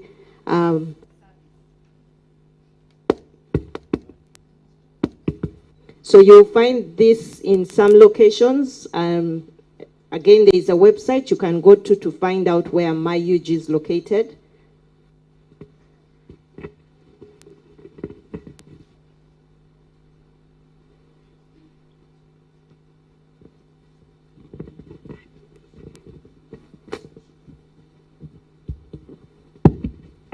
As Uganda Communications Commission, we've set up Wi-Fi hotspots at the border posts around the country. Now, when you go to these, you can get only 1 hour free. After that, you have to pay for it to be able to sustain the network. We have set up hotspots, public hotspots in Busia, Mpondwe, Lwakaka, Karuna, Elegu, Malaba, Mtukula, Bunagana, and Vura. So in these locations, you find there's a public hotspot. 1 hour is free. Then after that, you have to pay so that we can sustain the network. There are also some being set up in Chanika, Oraba, and Kajitumba around Uganda. Now, regarding data depletion, the operators have attempted to defend their packages and the billing of this. But again, as we needed to share, there is a tool that was developed by Uganda Communications Commission. It's downloadable for free. You won't be charged to download it. It's called netq_Uganda. Now, the purpose of this tool is to help you, one, check the quality of service you're receiving in an area. So sometimes you're wondering, what speeds am I getting? Am I on 4G? Am I on 2G? Am I on 3G? If I'm on 4G, what kind of data speed am I getting? When you use that app, you can check on your device, what kind of speed are you getting at that exact location. But that device also includes a data usage monitoring facility. So you're able to check between this day and this day, how much data did I use and what did I use it for? So it gives you a summary of the applications. Just like what Dorcas was describing, we customized and made a local version for our local customers in Uganda, and this is publicly available. We also thank the operators who have zero-rated its use, so you won't be charged for using that application. I think that's MTN, Airtel. I am yet to get updates. I also know Leica had also zero-rated it. So on those networks, you can use it to meter yourself and check, have I really used 1 GB of data? And if so, what has it been depleted on? Because as Dorcas has explained, there are applications that continue in the background, whether you open it or not, for as long as it's downloaded on your phone. So what we normally encourage people, if you don't use an application, it's not fancy, no one is going to say you have a very good phone because it has so many applications. If you're not using it, remove that application, because most likely its updating is going to keep eating your data. She's talked about some of these social media applications that continue, because that's what's selling about it, that whenever you click it, the information will have already been live and updated. So it continues updating itself in the background. Text message takes the least data. When you send a picture, that's a little more data.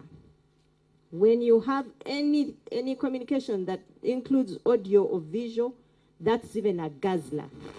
So it's like looking at a Toyota car and Lamborghini, as Joseph has told me. Some of those cars, for them, just you get the speed of it and the thrill of it, but it takes a lot of fuel.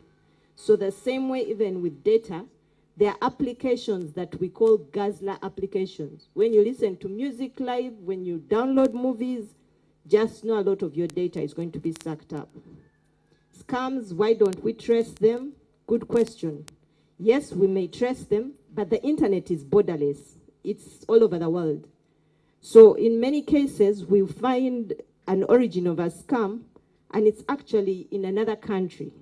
So what we're doing as governments, Uganda and our colleagues, we are advocating that all of us get an international agreement, such that if I see a scam in Uganda and I report it, that there is, for example, Australia or China or any other country sending a scam, the other government helps to take it on quickly and address it. Some of the sites that were mentioned are actually blocked in Uganda already. Many people install VPNs to bypass blocking and forget they have bypassed the official blocking. But going back to issue of safeguarding our children, parents, nothing is going to absolve us of taking care of our children. Don't leave the children unattended to watch TV and you don't care what they are watching. We've tried to put timelines in the day where programs are suitable for children. But many of us allow our children to watch TV after 9 o'clock or 10 o'clock. And then we're going to blame UCC and the broadcasters for the children watching adult content. In the case of the internet, unfortunately, it's 24 hours. You cannot say within this timeline, the internet will not carry content that is not suitable for children. That's the unfortunate thing about the internet. So we need to learn as parents, how do we safeguard our children? And here I'll continue advocating to the operators that we create packages that are designated for children, where maybe we can restrict such subscriptions accessing particular content so that we can help the parents in controlling what the children are able to access. The unfortunate reality is today's child is so much smarter than the child of our days. You know, you think you've blocked and believe you're very smart, where to us it was about finding a hole in our fence. These days, children know how to navigate many of the safeguards that are there to protect them against undesirable content. Going, Mr. Speaker, to the key question you put to me about an office in the region. In fact, I'll take that as an invitation, and this is something we're already exploring as government agencies to see how to improve the reach of our services while leveraging existing infrastructure within government due to the costs of maintaining these facilities. But again, I will follow up with the honorable member and see what is actually coming with that invitation to facilitate our moving into the region. Thank you, Mr. Speaker. Thank you so much, AD, UCC. I overheard someone say gender balance. Please, I will start with you to avoid any further issues beyond this sitting. Yes, please, stand up and have your question. Please don't forget to introduce yourself for the purposes of the rapporteurs doing their work. Okay, thank you. My name is Samia Patience. I'm an admin at Mubzarua campus. I should start, you know, they say women complain a lot, and if I don't complain, I would not have represented as well. It is the issue of I disagree, but it's balance, okay. the issue of gender balance, which you have already worked on. Thank you so much. I hope the rest of the questions go to the ladies. My part is, my question actually goes to Ministry of ICT. So gentlemen, you can face me and respond to my question, but allow me go give a background information. Thank you so much for bringing this to Arua. We are humbled. Arua is a very big city now. The population, I would say it is a population explosion in this city. And this has come with a lot of immoralities among the youth, the children, as young as 12 and below. There's a lot of use of drugs, early pregnancies. There is chewing marunji, use of marijuana, and the other stuff which involve prostitution. So the immorality is rising at an alarming speed, and it requires an intervention. Now this is where the question comes. Technology is now being used all over for the benefit of these situations that are on. We get engaged in research. We make proposals, not only to the Ministry of ICT, but other ministries too. But this now goes to Ministry of ICT because it involves the use of social media via UCC or vice versa, yes. You make a proposal about such an event or the problem. You know, in research, you have to give a background problem. So you have to use technology to solve some of these problems, and you make a proposal to the ministry. It disappears. You don't know where it has gone. The focal people who are involved in receiving your proposals, yes, they are not mentioned. It's like they mention, they tell you someone, you make a proposal. I am talking in regards to history. Yes, I brought this example because it's current, we can use it if we need to make a new proposal. So I was talking in regards to history. When you make a proposal, it disappears. And later on, you see what you have proposed being used. Somehow it is coming out. But because you did not, there was no evidence of ownership, it just disappears like that. So what guarantee can you give us this time, now that we have these problems, which has been brought by the pandemic? Yes, how can we get that assurance that yes, when we make these proposals, they will fall in the right hands and we can have focal people who will communicate? Not every proposal that is made is of value. There are people who write trash. So I must know that I've written trash. Okay. I must be communicated to back. Thank you. Thank you so much. For the purposes of the earlier complaint, can I have the second lady? Yes, let me have the second. Yes. Jane? Finish the introduction. I already mentioned one of your names. Yes, before the question. The second name has been mentioned. The third one is Longo. So in full, I'm Ikoru Jean Longo. The microphone seems not to be working. Okay. I'm visually impaired, and I work with Arua District Local Government as the Community Development Officer in charge of disability and elderly. UCC, thank you so much for this forum that you have organized. And we are so much privileged as persons with disabilities that we are at the center of this discussion. I want to talk on affirmative action. Affirmative action in the Constitution of Uganda, Article 32, spells it out clearly that persons with disability are supposed to be given priority. First priority. Mr. Moderator, you missed out on that. And when it comes to access to services, social services, we are not supposed to line up. But when we get to these services, when we get to access services like MTN, Airtel, or those services, mention it. They make us to really line up for long, whereby we give up and just go back.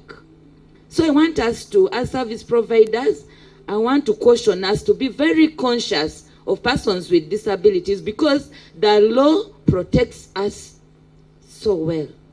Properly, the law protects us in Article 32 of the Ugandan Constitution. That is one. Two, it's a concern that when it comes to, when people talk of disability, it's a physically challenged that are always mentioned. And yet there are other invisible type of impairment. Like those with hearing impairment. When they move on the road, when they live with us on the face of the earth, you cannot realize that they are not hearing you. But at times they misjudge them for something else. Let's be conscious of other invisible categories of persons with disabilities. And then also, when you talk of ICT, girls in ICT, business, when such good uptake of services come, it's only the able-bodied that are considered. I want to know from the presenter of girls in ICT, whether in their group there are also young girls, teenagers with disability in their groups. And then in business, how many persons with disabilities are involved in there? This one, I would want the chairman of business in Arua to really answer it properly, plus the one who presented. How many are in your committees of business? How many persons with disabilities are in your committees of business? Because without us, there's nothing for us. We are the ones who speak for us. We're our own voices. When you leave us out, I want to promise you that nothing about us will be mentioned. They always we come last, eh? Yes. Lastly now. Jane, yes? the concern has been noted. Yes, please, lastly. could you quickly ask the last question? Yes, lastly, MTN is known to be as Uncle Money. But I don't see them really giving back to PWDs. Is it that you don't like us? Can't you use our assistive devices to advertise some of your products? And then also, yes. Thank you. Thank you. The last question is, I would have considered it controversial, but MTN is here. The right of reply, you'll be able to answer. Whether you don't like the person with the special abilities, Madam Ed, I got that, and so I've adopted it in our language here. We will have our time for broadcast is fast running, and so as this comes, we now need to use the remaining time. Can I go to the back from there, and then I will come so that the areas are all represented?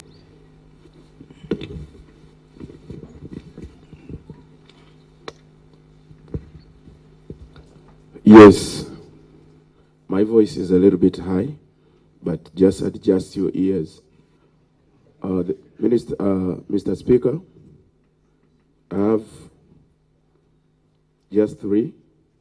One goes straight to the telecom companies, both MTN and Airtel, because if you check around, they say right for everybody to enjoy communication. So if you check some of the areas within Uganda, more especially West Nile, if you go down to different villages, you realize that some of the areas do not have a good network. So I don't know what you're going to do upon that, but we need network in those areas. And then secondly, is also to the same companies on charges on mobile money and Airtel money. According to me, I still feel it is still too expensive. I don't know, maybe Uganda Communications Commission, you need to sit down also with other departments to see into this, such that the tax on the two companies, maybe the telecom companies, is to be reduced such that they also don't overtax us. Because I know it might come because the government might be overtaxing them, so it comes back on us as the poor people. So you'll also handle that. Then on the issue of data, if you take data, you might load 1 GB. That tells you that this is supposed to be for 3 days. And I feel still we're being cheated, because you might go somewhere where you can't access network well, internet well, and you will not finish using your data, and immediately after the days are gone, your data is gone. Can you develop something for us? Maybe if I have balance of 500 MBs remaining, next time I load data, you add it back to me. I use it. There were three questions, and those are three? Yeah, there were three. Then that was A part. This is B part. All right, we'll give you 30 seconds for that B part, and that's the final. Thank you so much. This one goes to UCC, Uganda Communications Commission. Get it clear. Why is it that sometimes in the country, as you have right to communication, some days internet completely disappears? You know when it disappears. By names, I'm called Fanny Patrick, aka Man Pato the comedian. Thank you so much. Thank you. Yes, thank you, Grace. You have advised me well, and so we'll give the chance to the. Okay.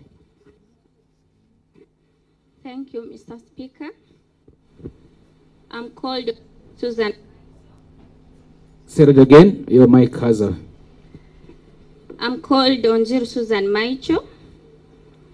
I would like to thank UCC with the Federation for SMEs. I'm a metal fabricator. And I would like to request UCC for that is for the training we have been going through on how to use our smartphones to run the businesses we have. Out of 100%, I would like to tell you that only 2% of the people had smartphone. The rest were using tablets which were given to them. To me, it was like you training someone on how to drive using a small car, and at the end you give the person lorry to use. So I'm requesting UCC if they can give some affordable phones through the Federation to give to the SMEs, which they can pay in installment with the time. Thank you. Thank you. We'll have, I kept you waiting, and I promised that I would, let's have this gentleman, and then maybe we'll finish up here as a bonus. Those are two final questions. Dear members, this is about time. So can we have the microphone here, and then the lady with the veil will finish it up, and then we will also go through other processes. So. Thank you. My name is Pascal. I'm the commandant representing Refugee Desk, Refugee Settlement in Narua. Point of information, Mr. Speaker. We update the information of refugees every 2 years. And every 2 years we give new identity. Every 5 years we give new refugee identity cards. This is for the consumption of the service providers. The other question, the other part is the question to the service providers. We noticed some interesting contradiction in relation to registration for mobile money. As a mobile money agent, you brought it up. When you go to the service centers, you are told the company MTN has stopped registering people as agents for mobile money.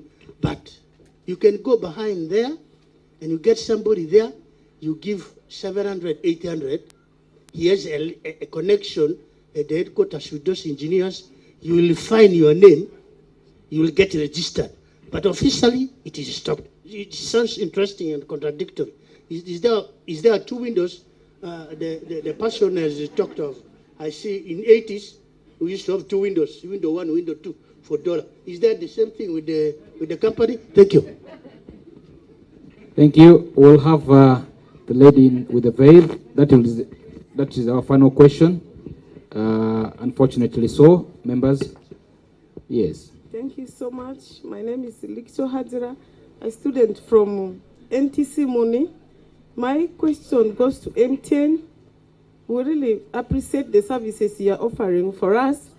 Sometimes you give for us free minutes and MBs, but check the time at which they give these free minutes. It is from midnight to 5 a.m. You want me to stay the whole night just waiting for those minutes? So if you are helping us, please, can you at least adjust the time? We are students. Nowadays, they advocate for e-learning. We really need to use those MBs.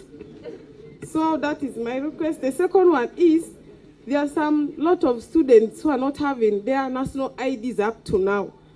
But the world is digital. I don't know how you are going to help us to solve this issue. When they want to buy these SIM cards, they need national ID, and yet up to now, they have not got access to their national IDs. Then the next one is about the duration of accessing the mobile money card. The same thing that was raised by a member.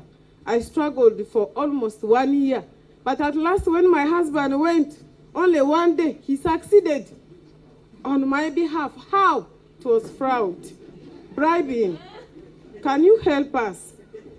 We want to develop. And then the last one is about mobile money still.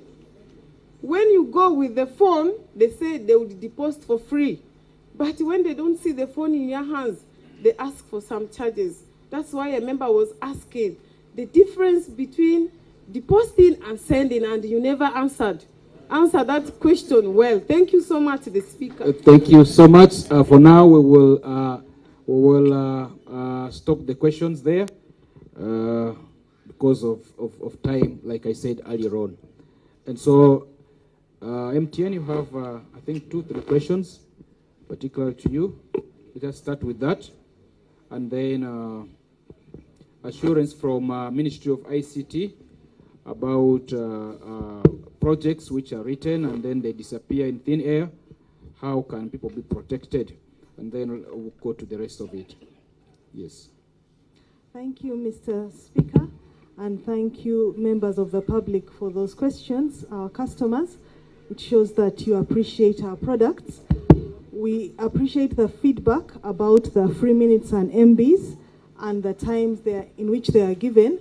And we will look at our products once again and see how we can revise them to better serve you, our customers. We'll have a look at that. You mentioned something about free deposit and free sending. Depositing is for free always. Transferring is also free when you use the mobile money app. You can transfer for free.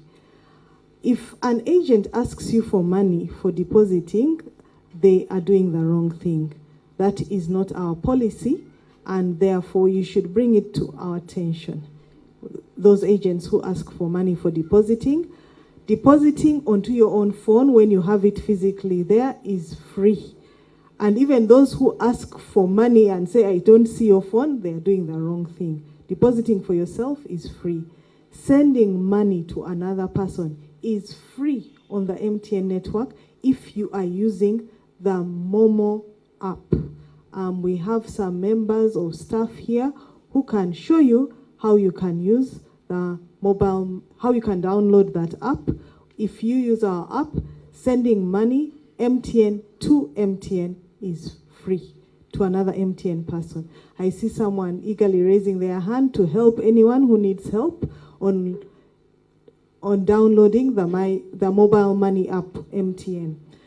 There was a question about the mobile money agency and the 2 windows, window 1, window 2. We do not have window 1 and window 2. Those people are being fraudulent. Once again, if you can bring their identity to our attention. We did have some halt in officially issuing mobile money agency lines because we noted that many people were not using them. Instead, they were reselling them. So we had wanted to just reorganize ourselves, but we do not have a window 2. I don't know if I'm clear. That's what I was stating. Thank you. I hope I've answered your question. You mentioned something about when you bought a line, it failed. When your husband went, it went through. Please give us that number and let us check the circumstances. It shouldn't happen that way. Yeah. Yes, Jane asked the question of whether you not like people with disabilities. No, we like all people. All people are our customers. We do not believe in discriminating. And we will try and check on maybe those places where she was saying they are told to line up for a long time. We have our regional manager. He's at the back there, Philip. We will take note of those places and try and ensure we align all our staff to provide good service and special consideration for people with special needs. Thank you. Thank you so much. Coming from MTN. Ministry of ICT. Someone writes a project, disappears in thin air, And how can such people be protected going forward, now that the challenges are evident and they are increasing by the day? Thank you, Honorable Speaker. Your question was twofold. One was on the issue of intellectual property, and the other was on the issue of moral decay with the changing technologies. The Ministry of ICT will engage Uganda Registration Services Bureau, URSB, on issues of intellectual property. We'll come up with campaigns that communication tailored for the public, but not only the public, but also internal communication that usually we ignore, but is important to engage people to know that if property is yours, how do you copyright it? How do you protect it? And to government officials who will plagiarize and use your product and make a campaign to fit their interests, also train and know that this is intellectual property. And then on the issue of the moral decay amongst our youth, this is, I think, personal to everybody. Like at the beginning we said, the internet is like fire. It's double-edged. So for parents, for adults, please supervise your children. Please, you can even have protective locks to block certain sites. So I think for the moral decay, as the Ministry of ICT and National Guidance, one of our mandate is to guide the nation. We're coming up with campaigns. You've been seeing this on TV, and there's a bit of cynicism to it. How can you teach me to love my country? But we're coming up with a campaign called I Am Ugandan. It is going to teach you about your roles, your values. You might know, but sometimes you need a reminder. So for issues moral, the best we can do is come out and remind you, but this it comes back to the smallest unit, the family. That's why it begins with. Thank you. Thank you so much, Minister of ICT. Shortly, I will hand over back to Becky, but then there's a few questions here which I thought I should read, maybe in the closing stages that can be answered. I see a number of our local leaders have joined in, Deputy RCC, Arua City being one of them, Deputy Mayor, that Becky will take charge towards the closing. My name is Xavier Brown. I'm reading this word to word. Radio journalist. To UTL, why do you always face infrastructure vandalization to disturb your network during Christmas season for nearly 1 week? Part B is tell us about the reliability of your technical team to get rid of the above problem, especially during Christmas season, beginning with 2022. We've not had the Christmas for 2022.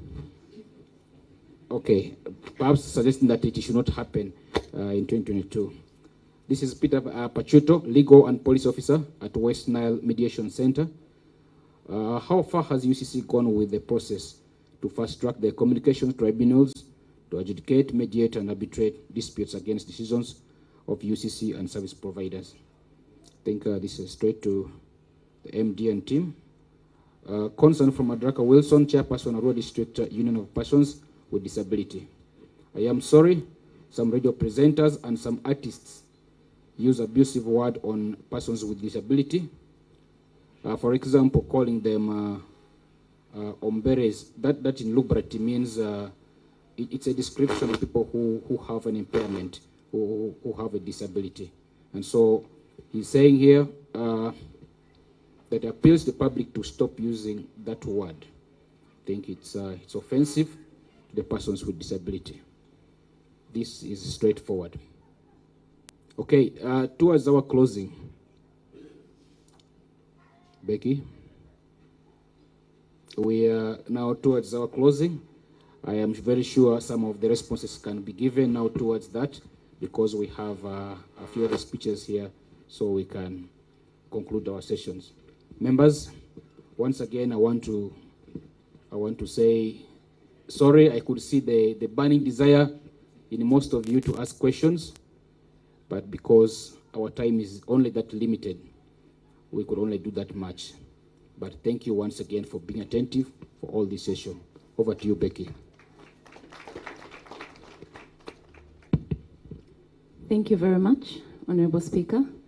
Can I request for a stronger applause and hand clap for the Speaker?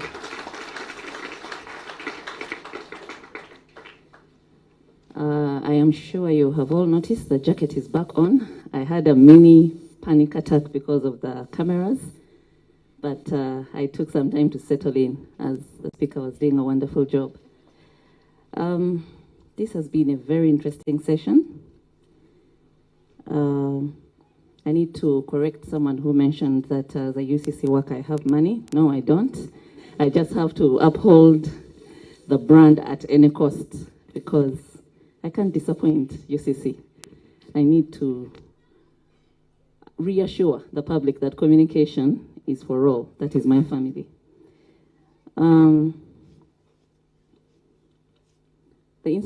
The question about late night bundles gave me some insight on teenagers. They go to bed very late. Okay, I parent 3 teenagers and they stay awake all night. So now maybe I'm thinking they are using those late night bundles. I hope our operators come up with a good offer for the students. The issue of functionality of smartphones came up quite a number of times. These phones are becoming cleverer than us, the users. I had an experience when my dad's phone again went into accessibility mode.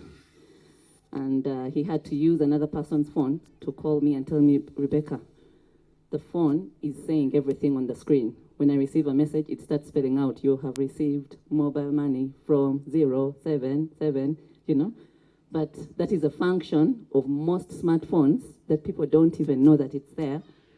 It has accessibility for different categories of limitations, for the visually impaired, for the hearing impaired, even for physical disabilities. I am not yet so sure how to navigate my own to reach there, but I know my dad's phone found itself in that setting. Anyway, with those few highlights on my side, I would like to invite the Executive Director to make some closing remarks as we move towards closing our program. Thank you.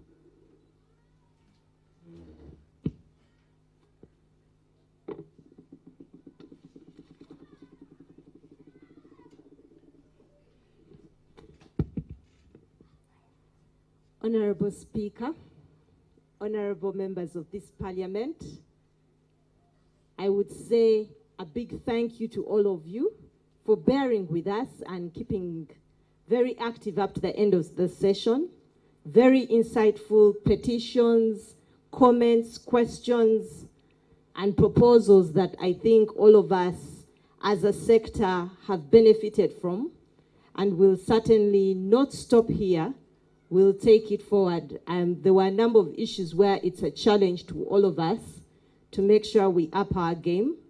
I know my sister talked about the issue of national IDs, and I know Marcella here has been trying to put out a lot of information because NERA itself has made provisions for those who are waiting to get their actual physical IDs.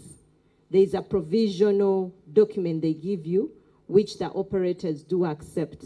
So I can see the challenges on our side that we have to still work even more to make sure we pass on the information across government in terms of the respective interventions that have been made to facilitate everybody.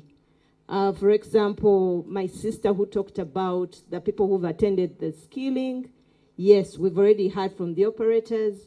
There are opportunities for higher purchase, so we'll be linking up and ensuring that there's a lot of sharing of such opportunities and information so that we all benefit from what has been made available and also contribute where there are still gaps. Our leaders from Arua, from the West Nile region, the mayor, the RCC, and the other local leaders, thank you very much for taking the time out of your busy schedule to join us here today, to hear the people of this Parliament voice their concerns. And I'm sure you will also be supporting us in making sure that we can improve the services that they bring to them. But again, I thank you in absentia. I will thank you again. Thank you very much for the hospitality and the support that has been accorded to Uganda Communications Commission during this past 1 week that we have been in the region. And we look forward to even more interventions and collaboration to make sure that indeed the people of this region benefit fully from ICTs and all the interventions that government as well as private sector have put in place to benefit them. I know I stand between you and lunch. I come from a family of teachers, so I could talk and talk and talk. But for the sake of everybody, I'll stop here. Thank you once again. Thank you to the operators. Thank you for representing at such high levels. I think that really deserves a clap because that shows you the importance that each of them attached to this ceremony. They could all have sent the most junior officers, but they came at the most senior levels of the organization, which really is a testament that they want to hear from you, that you as a consumer, you matter to them. You know, people tend to say, I think they don't care, they have, you know, higher paying customers. This is evidence that you as a consumer, you actually matter because they are in business only because you exist. If you don't exist, they can't be in business. So that's how important it is. My colleagues or my parents from the ministry, thank you very much for honoring the invitation. Again, my sister Marcella, thank you very much. Our partners from OPM and the refugee settlements, thank you very much. Thank you for the support you have given us because this week we've really gotten a very good insight, very good access in terms of making sure we engage with the refugee communities and make them feel at one with us in Uganda, making sure no one is left behind. A very special person that I will not leave the podium without thanking. Many times we forget who has helped us. The person who's ensuring that those who have a hearing disability are also following, the interpreter. Thank you very much for your services. This is what we are saying should be the culture in all our events. When we make any plans, when we make any engagements, we need to make sure that the engagements address all. My sister who said she represents the persons with disabilities in the Arua local government setup. There were a number of interventions we mentioned before you came in, and we'll work with you so that we have more relevant interventions and expand on what we have done so that indeed we do not leave anyone behind. My sister, the girl and ICT representative, a special thank you to all. Yesterday we noticed that, you know, this thing of saying we celebrate girls in ICT Day on one day a year in April might not bear the fruits that we want.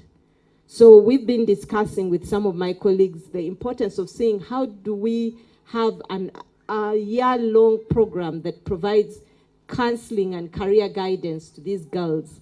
Because much as the boys are complaining and the men are saying we're going to have a society of men who are then neglected and dangerous to society, the challenges that the girls face to be able to step up and harness the opportunities that are available are still very immense. And therefore, that's why there's that deliberateness to say, let's nudge them, let's help push the girls, let's help them not feel like they are a society cast away. Maybe because, you know, something has happened to her, she's had a child in school, she's gotten pregnant, or she's been abused. How do you make her comfortable again to be part of society and to grow? Because these are the people who are also going to contribute to the development of our sector. As I said, I could speak and speak, but for the sake of everyone, I will stop here and say thank you very much. Awadifo, I know speaks to the other side, not here. I was still in the classroom for the words for here.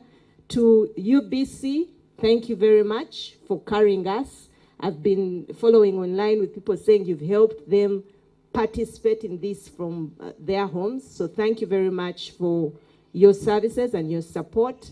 And to, of course, the viewers out there, also thank you for following us, and have a nice afternoon and a nice rest of the weekend.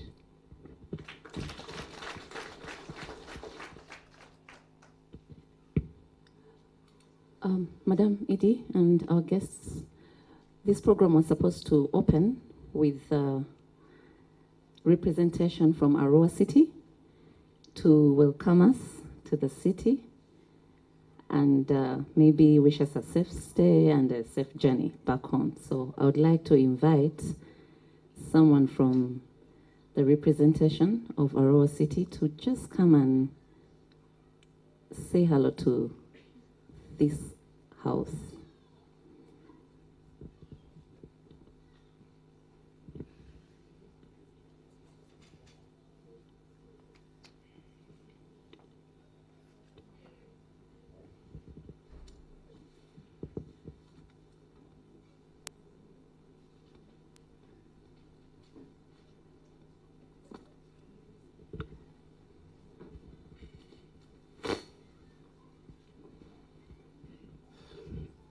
All right. Thank you. I recognize the Executive Director, UCC, the Speaker of this Parliament, ladies and gentlemen, good afternoon. Thank you. I am by names called Achille Twaib, the RCC of Arua Central Division, the Deputy RCC of Arua City. I want to welcome you, though late, in Arua City. I hope this is a good harbor zone for staying, and I think that's why you are able to stay and have a wonderful parliament in the heart of the Arua City. I'm sorry, I joined you late. Ict will have the minister in the office of the presidency in charge of ICT around. So we had those programs. That's why we at least had to come in late. But above all, at least something has happened. People have got. And I want to thank UCC. You know, consumers for your products are always the ideal target for everything. And your sensitization to the consumers is also an ideal for them to appreciate that you are doing something. So once in a while, if you do that to the region, it will be of an appreciation. And I think that's why they're humbly and ideally, keenly, and they have watched you. And I think they have appreciated your services in this country. As a government, we will always be able to provide what is best for our communities. And I do not want to waste much of our time. We've talked a lot. Therefore, I want to say, I've welcomed you, wish you well in your endeavors. Thank you. Thank you very much, sir. We are coming to the close of this very, very good Parliament session. I have just a few announcements to make. There's a mini exhibition going on just right outside the hall. Please go through the stalls, use or explore the services, products, and whatever is on exhibition.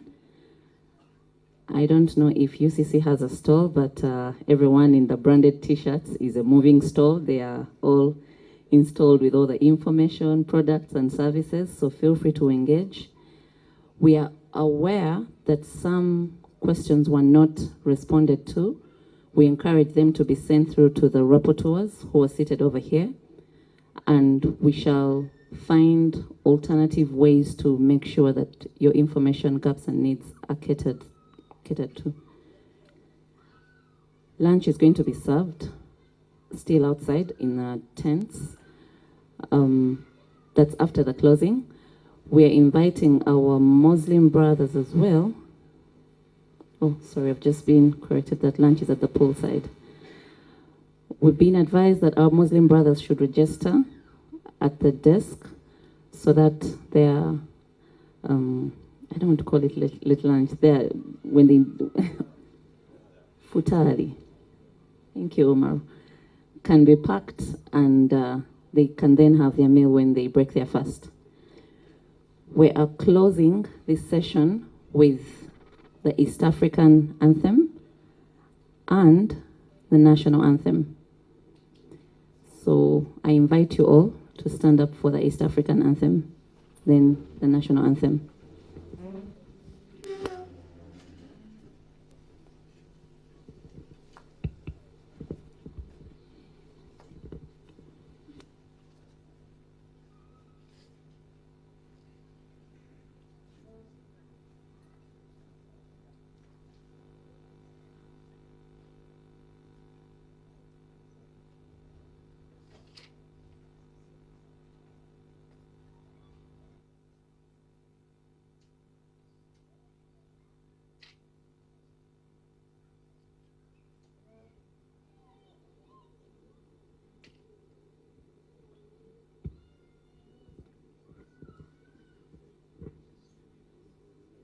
Unfortunately, I can't start the East African Anthem, but I can invite my brother Joseph to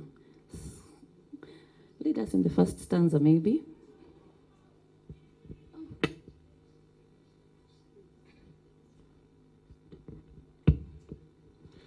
Okay, let's sing the East African Anthem.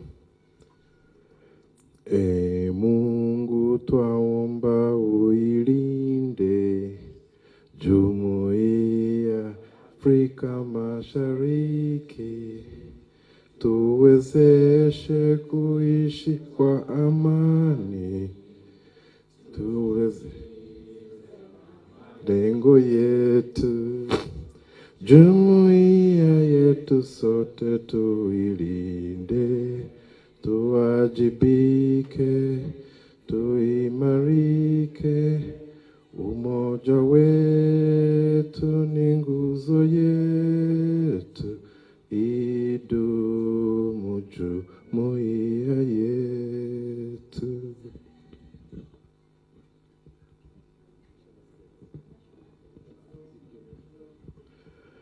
O Uganda,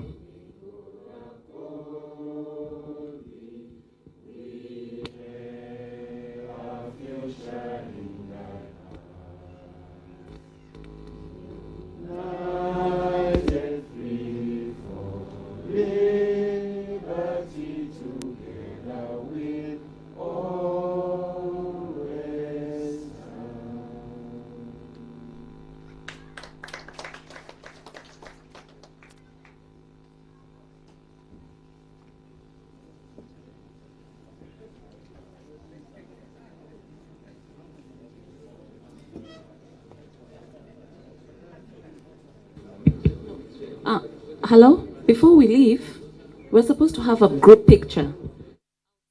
Ladies and gentlemen, and we thank you so much for coming to the close of this 12th Communications Consumer Parliament, just right here in the heart of Arua City at the Desert Breeze Hotel in Arua City. It's been quite a very engaging event organized by the Uganda Communications Commission and of course, with all the stakeholders around here, the service providers, and of course, all the other persons that you've seen, the local leadership, and quite a number of people. It has been a very engaged one, and we just think and suspect that Uganda Communications Commission, of course, has picked the heart of the people in this area, the persons, of course, that they've talked to, and we will just have just a very small engagement here with the Executive Director of the Uganda Communications Commission here with us from the spirit, and you can just look at how happy you are. I am just very sure that it has been a very successful one. You're live on UBC TV, and of course, thank you so much for everything as it has been here. The 12th has ended, and to just hear from you, what were your expectations, and do you think you've actually achieved those expectations after a whole week of events and activities happening here in West Nile region? Thank you very much. Firstly, again, I greet all the viewers of UBC and thank you to the UBC team and yourself especially. I was excited when I saw you come in. Thank you very much. So in terms of our objectives coming through into this, I think we have achieved them. Firstly, we sought out to reach the people and get to understand them. Bring the message that we are sharing with everybody else to them. Because a lot of the time there's communication breakdown and information breakdown that prevents these people from harnessing the opportunities, but also being safe as they use the services. So we sought to engage the public, and also Uganda has embraced refugees. And as Uganda Communications Commission, we keep saying we are looking at an inclusive digital economy. And that inclusiveness is irrespective of where you are in the country, your age, your income, your gender, and even persons with disabilities. Now, as a country, since we've embraced the refugees, we are taking them as also a community that deserves to be connected. ICTs are very important to them because when they are in a foreign country, how do you know where the rest of your family is? How do you keep in touch with your other relatives? And how do they build themselves to harness the opportunities that are online? So we thought it important that we get to understand what are those challenges hindering their utilization of ICTs. And then when we talk about the Girl in ICT, yesterday was Girls in ICT Day. And one of the things we're saying as the whole world, as the UN family, we're saying, yes, boys and girls are our children. But the girl socially, culturally, by nature, normally steps back. When we look at the statistics of girls that have stepped forward in terms of ICTs, in terms of taking up a career, and also looking that tomorrow's world is so technology, driven. So it's no longer about being an engineer, but to be able to work, to be able to conduct, you will need to know ICTs. And how do we make sure that these girls are not left behind, that they get online and they feel safe enough when everybody is putting out all these messages that typically a girl will say, run for your life.